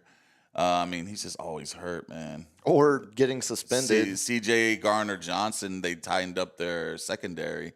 That from the Super Bowl champion Eagles. That's where he came. He's coming over from the Eagles to tighten up their safety spot. With D'Amico Ryans, I think their defense is going to have a bounce back. They're going to become a run-first team, and that's going to help, getting the ball out faster for CJ Stroud.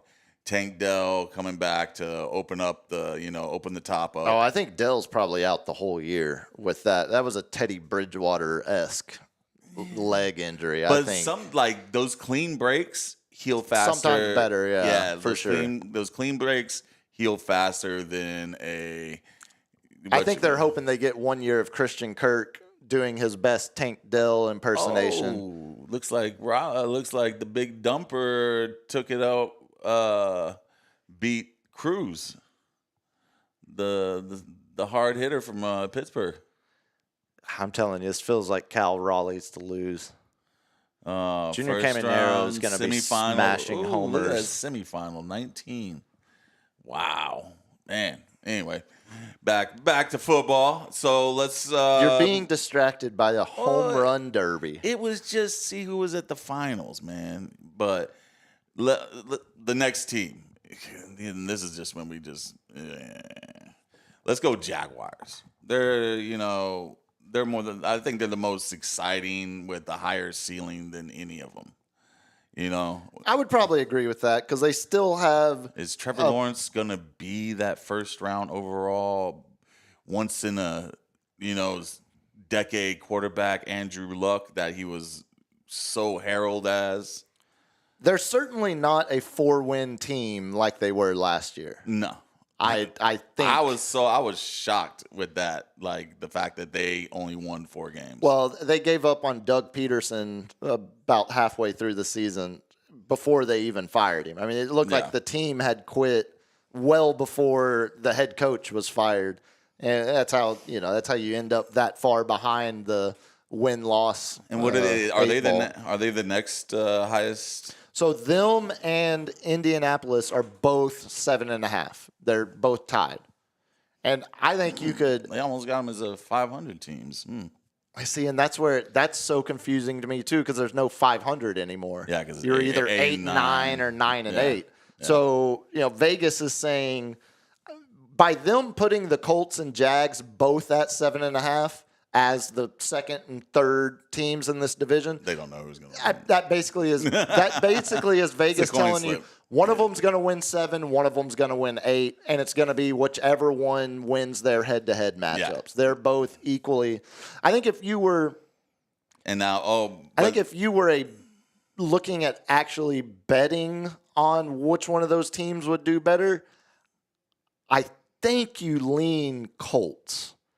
Just because the Jags feel like while things might be going in the right direction now with they hire the Tampa Bay Bucks offensive coordinator Liam Cohen, who led Baker Mayfield to throwing for 4,500 passing yards and 41 touchdowns last year after everyone was ready to declare Baker an absolute bust. Yeah. Cohen gets that out of him.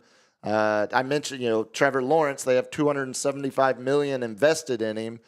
Maybe Cohen is the voice. Thought it was going to be Doug Peterson. Maybe it's this new guy. But the Travis Hunter is exciting. I think the Jaguars are more flash, and the Colts have more substance. Yeah, because I think the Jags are. You think about them more because of Trevor Lawrence, and now because of Travis Hunter. But I think by the end of the season, I think the Jags are the one that wins 7. It depends on if the Colts running back actually shows up like he did on his rookie year. Yeah, the Jonathan Taylor is a massive. He was never injured ever in his career. Is one of the main reasons why I picked him 2 years ago, first overall, and lo and behold, he gets injured after. The best running. He was the best running back that season. I think he got almost 2,000 yards. Yeah, he is. I mean, he's the only bright spot if switching to Indianapolis. I mean, Anthony Richardson recovering from shoulder injury. Yeah. And for Colts fans, if your former top 5 quarterback pick isn't ready to go, you get another team's castaway former top 5 quarterback pick because Daniel Jones is now with the Colts as well. So they need Jonathan Taylor, is what I'm saying. Switching back to the Jags. They gotta just like them. They gotta run through the NFC West, and it's just I think they're the only team that can sit there and have a chance with Houston.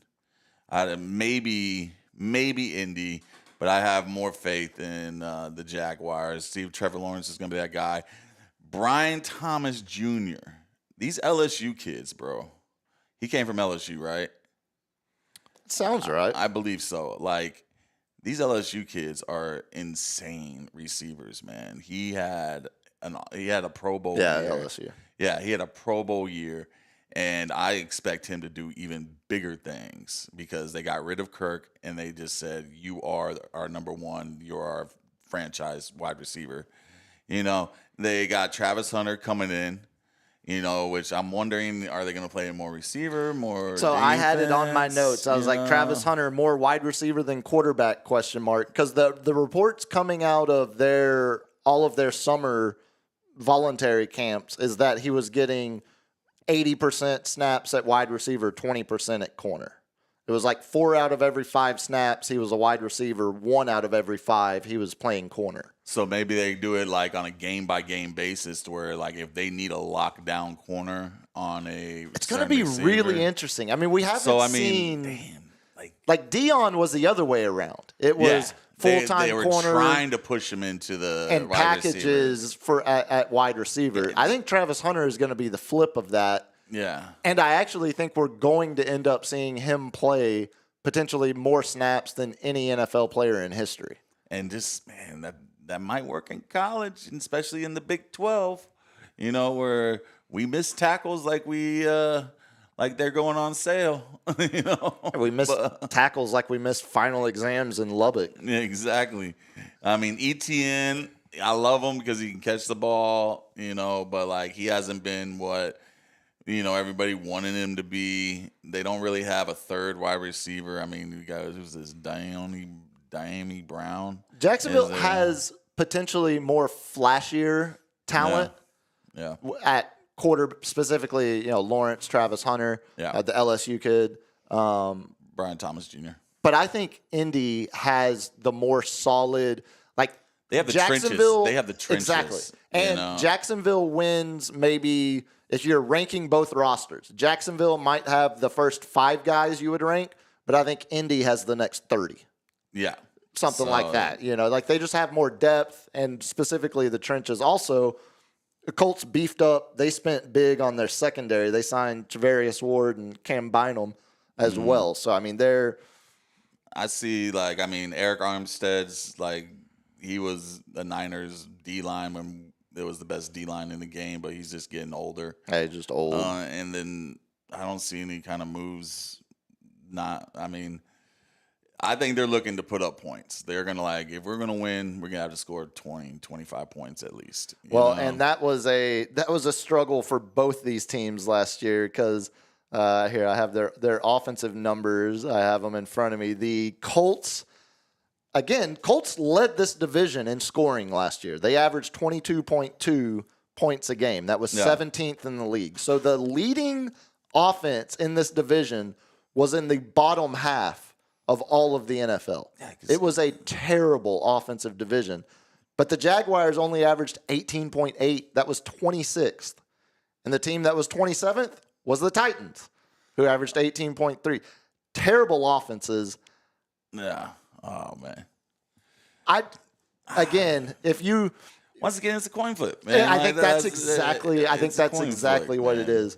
The only team that I comfortably would say has no shot at winning the division, that's Tennessee. The poor zombie Oilers, yeah. Poor zombie. The zombie Oilers. I love how much it pisses off Oilers fans when the Titans wear the baby blue throwbacks. Like, that's just so disrespectful. That would be the equivalent of the Oklahoma City Thunder wearing Seattle Supersonics throwbacks. Yeah, like the greens. That is just such a middle finger to an entire city of like, yeah, guess what? We stole your franchise, and now we're going to flaunt it in front of you. Deal with it. And we're in your division. Yeah. We're in your division. I guess, again, the takeaway is when the Texans beat the Titans twice this season. Here's what I give. I always, fantasy football-wise, I always take a chance on a rookie QB. And they got the number 1 pick overall, Cameron Ward. Yeah, former Incarnate Word superstar, former Washington State superstar, former Miami Hurricane superstar. Mr. The U. So, like, I'm excited to see what he can pull out. Of course, Tony Pollard, Calvin Ridley, can he become a shade of what he used to be? I'm comfortable saying that the only position the Titans upgraded at this offseason was quarterback. Yeah. The rest of them are just as bad or worse than they were last year. Yeah. Looking at their full roster earlier today. I didn't see their draft. I don't know how good they did in the trenches. But they've always, when they had Vrabel on there, like they were always tight on the trenches. Well, and you know what also, when they had Vrabel, King Henry, they also just had a defensive scheme that the head coach knew would work in the NFL. Last year, first year without Vrabel, dead last in points given up. They gave up over 27 points a game. Over 27 points a game in the NFL is insane. That's insane. You're giving up 4 touchdowns every single game. We had that stat last week when we were talking about the Bengals, how last year the Bengals lost 6 games where they gave up 25 or more points. The Titans gave up 27 every single game, or on average, not every single game. They had some, blowouts that made that number look worse. But speaking of the Bengals, what was it? I started watching that quarterback show. I have that in the lightning round. I wondered if anybody had jumped in on it. I literally killed about 7 episodes last night. Could not sleep. And I almost So it might be worth some time. Yeah, I mean it's pretty good, man. Did you pull any audio? Or is there any? This is last night, so okay. I didn't all right. I didn't want to hit LG at 8 o'clock, 6 o'clock in the morning, get our ass chewed out by LG. Well, you guys talk on that ad, man. I'm not listening to shit. But nah, yeah, I definitely have some stuff on the quarterbacks and whatnot. So I mean, there's good, bad things like anything, but being produced by one Patrick Mahomes, you can kind of see where you can give him a little. I thought it was Omaha Productions. I thought it was the Mannings. He's one of Patrick Mahomes. He's one of them with the executive. The first line whenever the credits hit, Patrick Mahomes, and then you go ahead and put Joey Burrow with one of his worst seasons on there. You little shit. That's a little rough. That's a little rough. Middle finger right to you, Joey. Titans 5.5. 5.5. There is no way they win 6 games. Oh, man, the Cameron Ward, man, the wild card.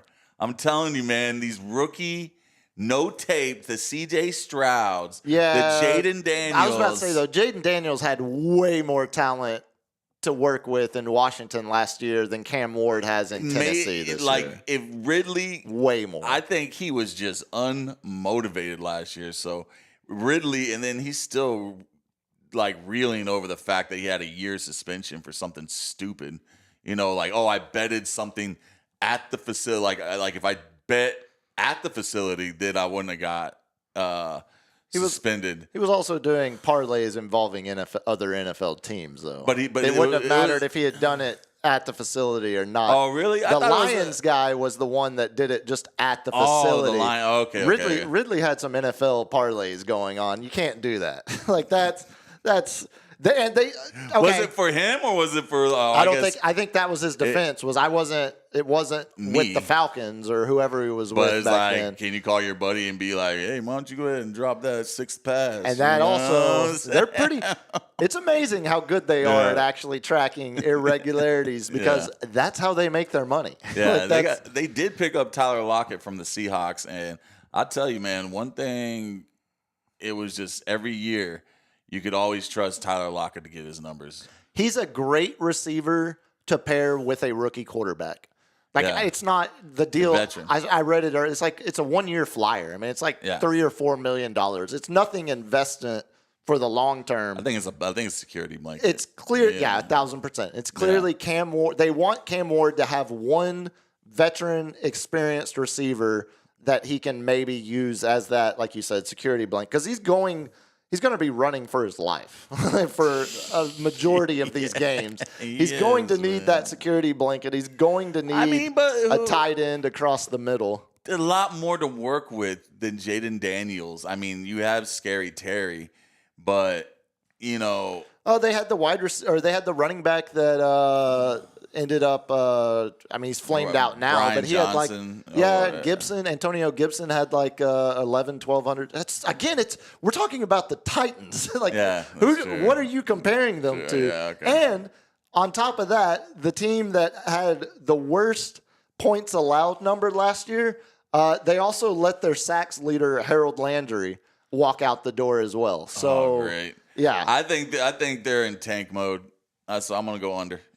Yeah, I think that I think they're gonna be looking for that edge rusher, or they're gonna build the trenches next year. I'm not sure. What was it? The Browns and Saints have the lowest number at 4.5. Yeah, I don't understand why the Titans have more respect from Vegas than the Browns and Saints. The Titans should be 4.5 right there with them. There's not. Outside of them, I think it's Cam Ward, it's the number one pick. Wild card. Yeah, that's 1,000. He's gonna pull a game. They're giving him at least one game out of his ass. Yeah. You know what I'm saying? Yeah, give me Texans over the 9.5, Colts over the 7.5, Jags under it, Titans under it. Jags under 7.5, Titans under 5.5. I'm gonna go Texans. I'll go over. I'm gonna go under on both Indy and Colts and Jags. I'm gonna go under that, and then I'm gonna go under on Tennessee. It's a bad division. This was, I mean, again, I said it at the beginning. It's not a very good way to sell. Continue listening as we talk about how bad these teams are. This one sucks. Didn't I say let's do a good division on Monday? Well, I decided since there's a significant number of Texans fans in our listenership, we would hit them with Texans, yes. Because Wednesday we close out the AFC with the AFC West. That one is actually. I like that one, man. That's a fun division. I started looking at it today. Man, yeah, that'll be a fun one come Wednesday. But. Before we get out of here tonight, let's do a little lightning round, LG. Did y'all see the news? Wemby officially cleared. Full participant. Full participant. He did an interview with L'Equipe. Oh, the French paper. L'Equipe. I was like, what are you talking about? Yeah, man? the French paper over there. Not only did he say he's a full participant, also said he's been running the open gym pickup with because all the guys are out there in Vegas. I saw Spurs put the picture out of every single dude that Wemby is apparently happy that they didn't trade any of them, because also in the interview he specifically mentioned, I'm glad we didn't trade for a veteran. I want us to all continue to grow together. He wants to create that. He wants to be the leader that Tim Duncan was. 1,000%. And I love that for him. And he also said he never wants to leave San Antonio. He wants to be different. He wants to be a one-team guy. He found some inner peace out there in Shaolin.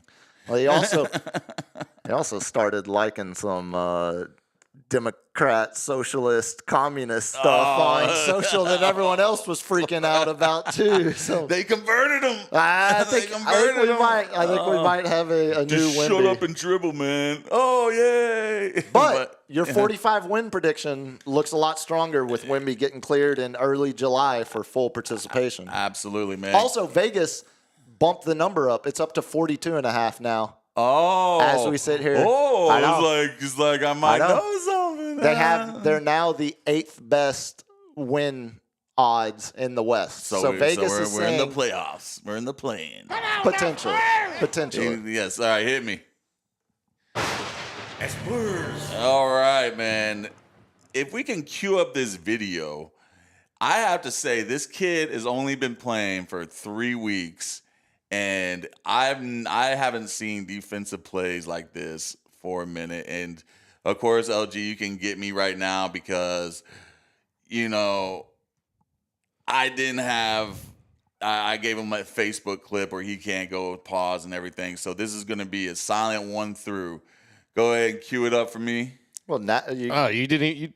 I asked you if you wanted me to cue it up before the show, and you didn't answer this me, is bro. Spectacular. I said yes. No, you didn't. I said it had copyrighted music on it. We're gonna have to play it mute. I was like, "Is that okay?" And you never answeed. Give us the play-by-play of what we are missing out on. I would love to hear this. All right, we'll do this on the lightning round on Wednesday's show, as Puma would like to say. Hey, LG, yes, I would like you to cue it up as it gets pushed. I will find one that is from Twitter, but all right, let's go. And no music, no copyrighted music, please. All right, I listened. I did not even listen to it. I just watched it, so I didn't know there was music to it. And please listen to what you send me before you send it to me. Please. Yes. Oh, man, get him. I'm gonna kick you in. I love the fact that y'all grew up together. I'm gonna come through that wall like the Kool-Aid man, dude.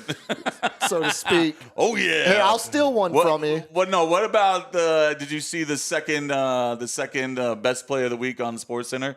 It was a little disc golf. Oh my god. Disc golf. I have a friend who is a professional over 50 disc golf player. He gets paid to show certain discs, but it was a hole-in-one with a skipper. I don't know if that's the correct term of it, but it skipped off the ground and hit a hole-in-one, and it was like number 1 on SportsCenter earlier this week, and it was number 2 for the week. LG, did you ever play the disc golf course over at Texas State? No. They actually have a pretty decent course there on campus. They have tons in Texas. I've played the pro one in Live Oak and the one that's right down the street down from here. Yeah, they got like 36 holes out there, man. Like I walked about 18 of them, and I'm like, I ain't going on another 18. I was like, that's it. There was a time in my life where I thought there might be a chance. Like, I was playing so much disc golf that I thought, like, look, you seem so down on it, but because when I finally started thinking more about it, it was this is not a sport. No, you go out there, you roll a spliff, you burn it down with your buddies, and you throw disc. That's not a sport. Like it's like the people. Reavers? It's like the people now that are talking about like playing pickleball competitively. Like, no, play a real sport. Oh like, man, have you seen that competitive pickleball? Exercising is not fast. A sport. It's like ping pong fast. No, it's again like just play tennis, where Jannik Sinner beat Alcaraz at Wimbledon this week. Play an actual like if you want to play a racket How can it sport, become tennis if you keep dogging it? It never should. Oh, it never should. Someone said that about tennis 100 years ago. No. Yeah, they did. Well, maybe, probably so. Yeah, all right, hit me, LG. Couple of contract extensions.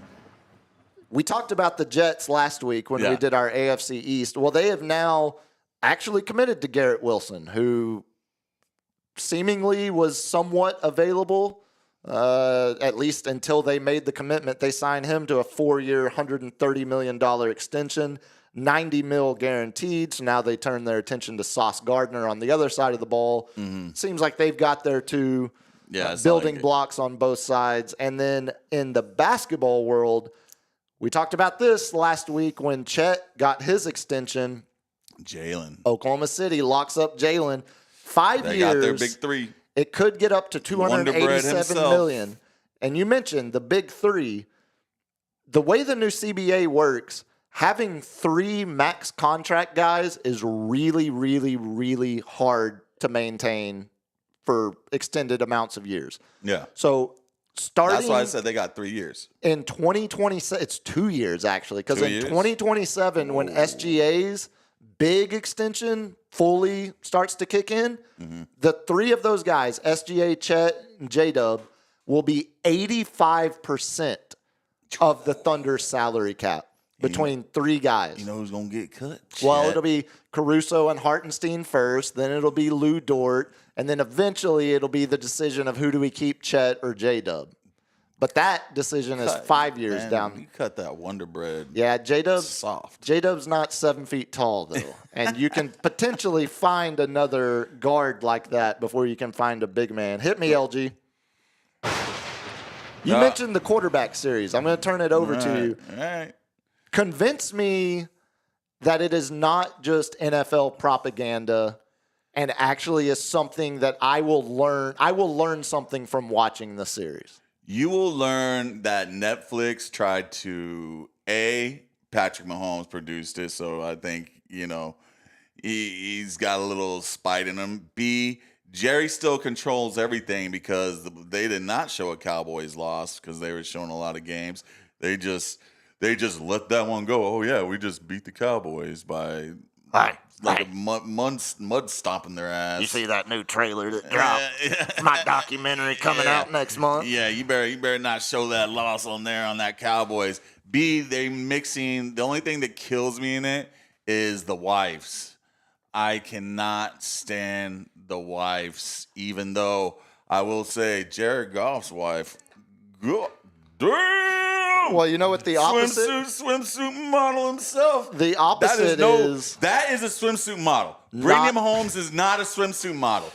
That is a swimsuit model. Everyone go and Google Jared Goff's for show wife research. And oh my God, dude. I remember her from, yeah. The one time you masturbated. No, the one time. Yes, that was a one-time occurrence when I was 13 years old. But they mixed it in with the kind of like a housewives where the us ladies love to get together and blah, blah, blah and do something for the team and all this stuff. And it's like, shut up, man. You know what drives me crazy about that? I started fast-forwarding through that.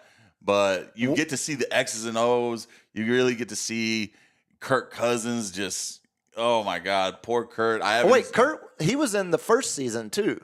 Was he? Okay. So we got first season Kirk Cousins with Minnesota when he was And now we turning have him, things around, and now we have him getting benched. Believe it or not, if we don't remember, Atlanta was hot until Kirk Cousins got hurt. And he got hurt. He had 3 different injuries he was working with. And didn't he have like a 4 interception game or something crazy too? And they actually won that game. Yeah. Yeah, they came back. It was a weird year for Kirk Cousins. Yeah, and then he just getting replaced by Big Penix energy before the season ended. And I haven't caught the last 2 episodes, which I think is going to be Kirk going over the fact that getting benched for Penix. And who, this is not about the series, but did you know that who's scouting Kirk Cousins right now? Guess which team? My guess would have been Pittsburgh until they did Aaron Rodgers. The Cleveland Browns. Ah, there you go. How many quarterbacks they did? Yeah. How many quarterbacks that would be such a Browns move. You let go of Deshaun, all right. Let go of Flacco. You still got your 2 rooks. And then you're going to put in Cousins? I would say that would be great. But I wonder why the Jets didn't make a run at him. Because they just fully want to tank with Justin Fields for a year or 2. Because isn't the quarterback class really good next year? But that's what they always say. That's what was it? Then I was like, this is probably when I was starting to get it needed 3 dipshits to dress up the show, to show a Cowboy loss. Oh, they when the Cowboys lost on Thanksgiving or something, they had to dress it up and made it look like it was such a good game and a good effort, and it was like, nah, man, they weren't in any of those games. No, that's what one of the things that always sticks out for me is when Goff and Stafford got traded for each other. Oh, and it shows them the revenge game for Goff. Well, but more the part that gets under my skin at times is when you see the wife of one of these players that be like, oh, thank you, Detroit, for everything. We gave our heart to this city and we felt the love. You sat in the stand, you didn't do anything. What did you get thrown to the ground by Max Crosby? Did you get intercepted? No. You are the wife. You are not the quarterback. That's why Stafford's wife is the worst about it. Yeah, you're just when you see the wives when they talk about themselves as if they're part of the team. One of the girls, it wasn't Goff's girl, but it was Jamar Chase's wife or something, has a girl that's I guess her Instagram girl that follows her around and takes all the pictures while he's sitting there about to get interviewed and gives him a hug on the way out. So she has a constant camera girl. That's just the world we live in. At least she doesn't refer to herself as a member of the Cincinnati Bengals organization. So I would say I give it, out of 5 stars, I'll give it a 3-star. It's on my list. Yeah. And one of those stars is Jared Goff's wife. Again, that's the real star right there. So when the Lions did Hard Knocks and we got to see the entire Hutchinson family. Oh, there you go. Okay, that was multi. That was good. That was multi layers of. I'll get 3 generations of that. But anyway, hit me with one. I got one. Anything for Salinas. Anything. The old AT&T girl starts an adult site. Proceeds. Huh? Wait, hold on. Yeah, Miss AT&T girl. Yeah, the Eastern European chick. Her name. Yeah, where's she from? LG. She's Estonian or something. Yeah, Estonian, but they always had she has some cannons on her. Well, and this is what happened when pervs like you started talking about them. Every commercial, she covered them up after that. They had to flatten that chest there. They didn't have to. She did because she was swarmed with pervy DMs from guys that thought they had a random chance with the AT&T girl. But she's starting basically an adult content side. Wait, hold on. What basically means it's not. Well, I don't know. It's not hardcore. You're going to get a lot of softcore because she's giving all the money to charity. I think it's only hospitality or something like that called. I believe that's what it's called. Oh, my God. Okay, time out. This is a bad bit. This is a terrible bit. Yeah, so all the money. Philanthropy. Only philanthropy.com. And you got different tiers. You can get flirty. You can get naughty or like, yeah, you're looking it up now. Dude, she's charging $1,000 for 4 digital photos and 1 Polaroid. Buddy, people will pay. No, I mean, Bad Bobby became a millionaire before the day of her 18th birthday ended. Yeah, like she made $1 million in 24 hours. But she's donating all the money to show those titas. Well, again, I bet you don't actually get that. There's no, like, I can't imagine she's actually. If I pay $1,000, I better see nipple. No, I don't think. Mark that, LG. There's plenty guys that spend $1,000 in these strip clubs here in town. And you see nipple. You see pasty. Yeah. I think you're getting pasty from her. You're also, and you're. Well, minor detail, but that's a different story. Hit me, LG. I'm here for the gangbang. Great movie. It said Todd Phillips, director of said movie, Old School. That's him that delivers that line. Yeah.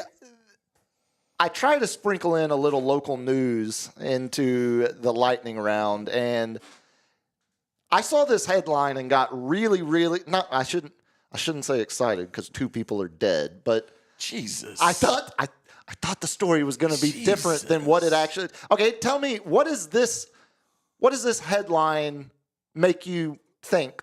First thought as hearing it. I'm listening.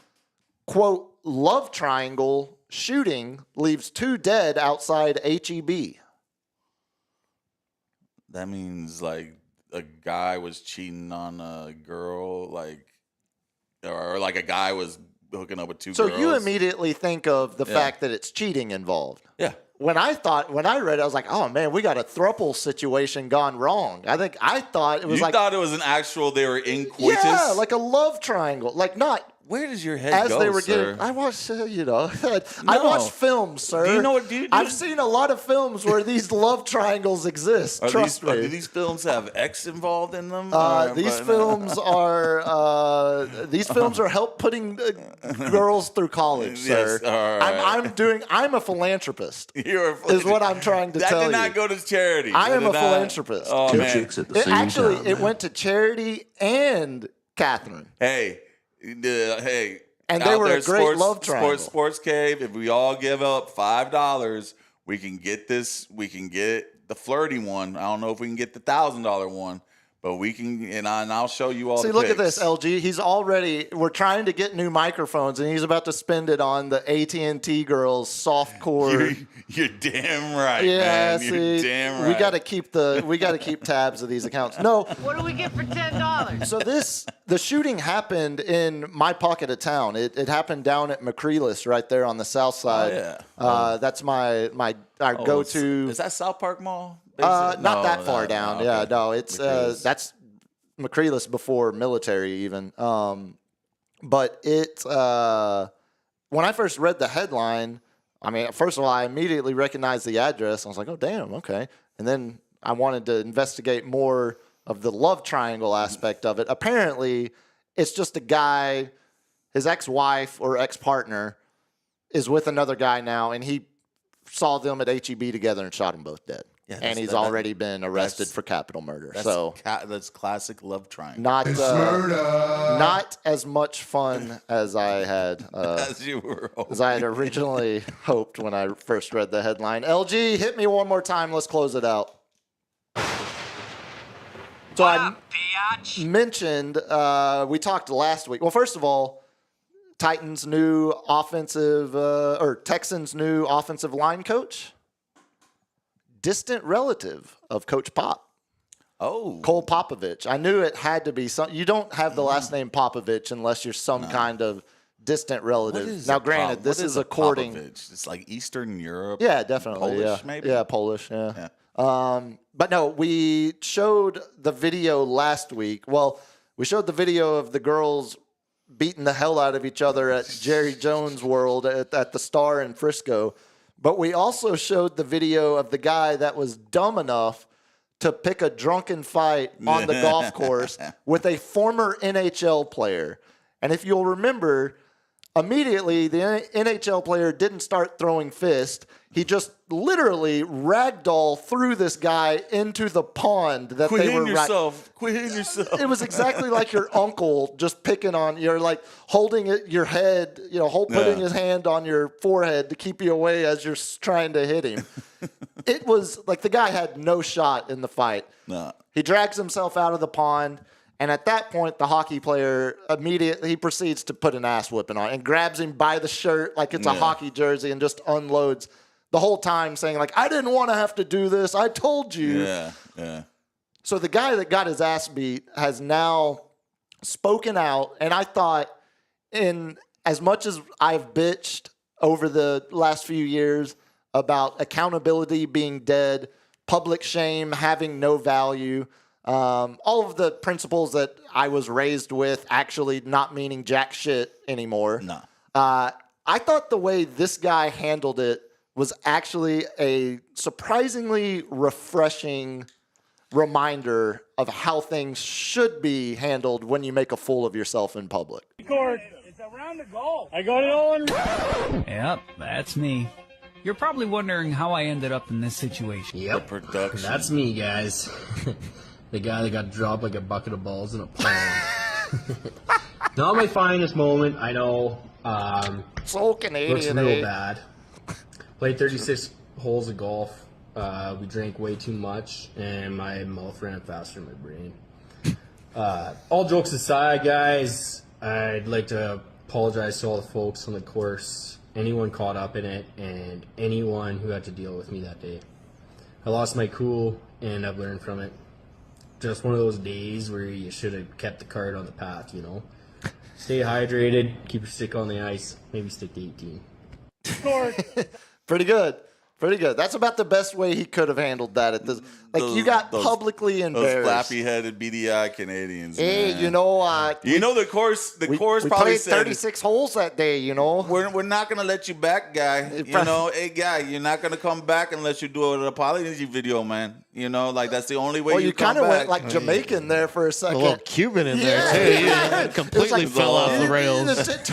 Sounded like a bad Sammy Sosa impersonation. I'm not a linguist, man. Come on, man.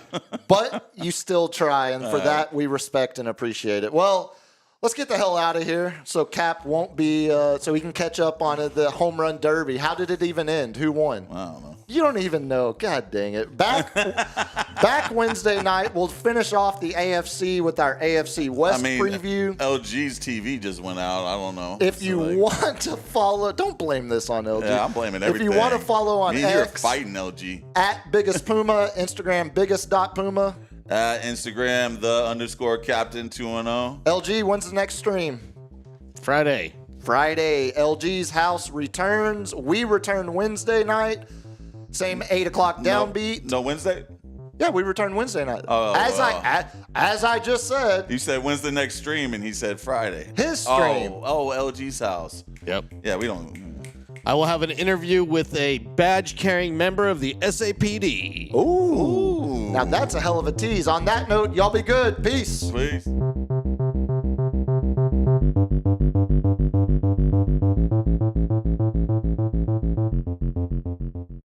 Kids, what do we say about drugs? Only thugs use drugs. Say no to drugs. Yeah.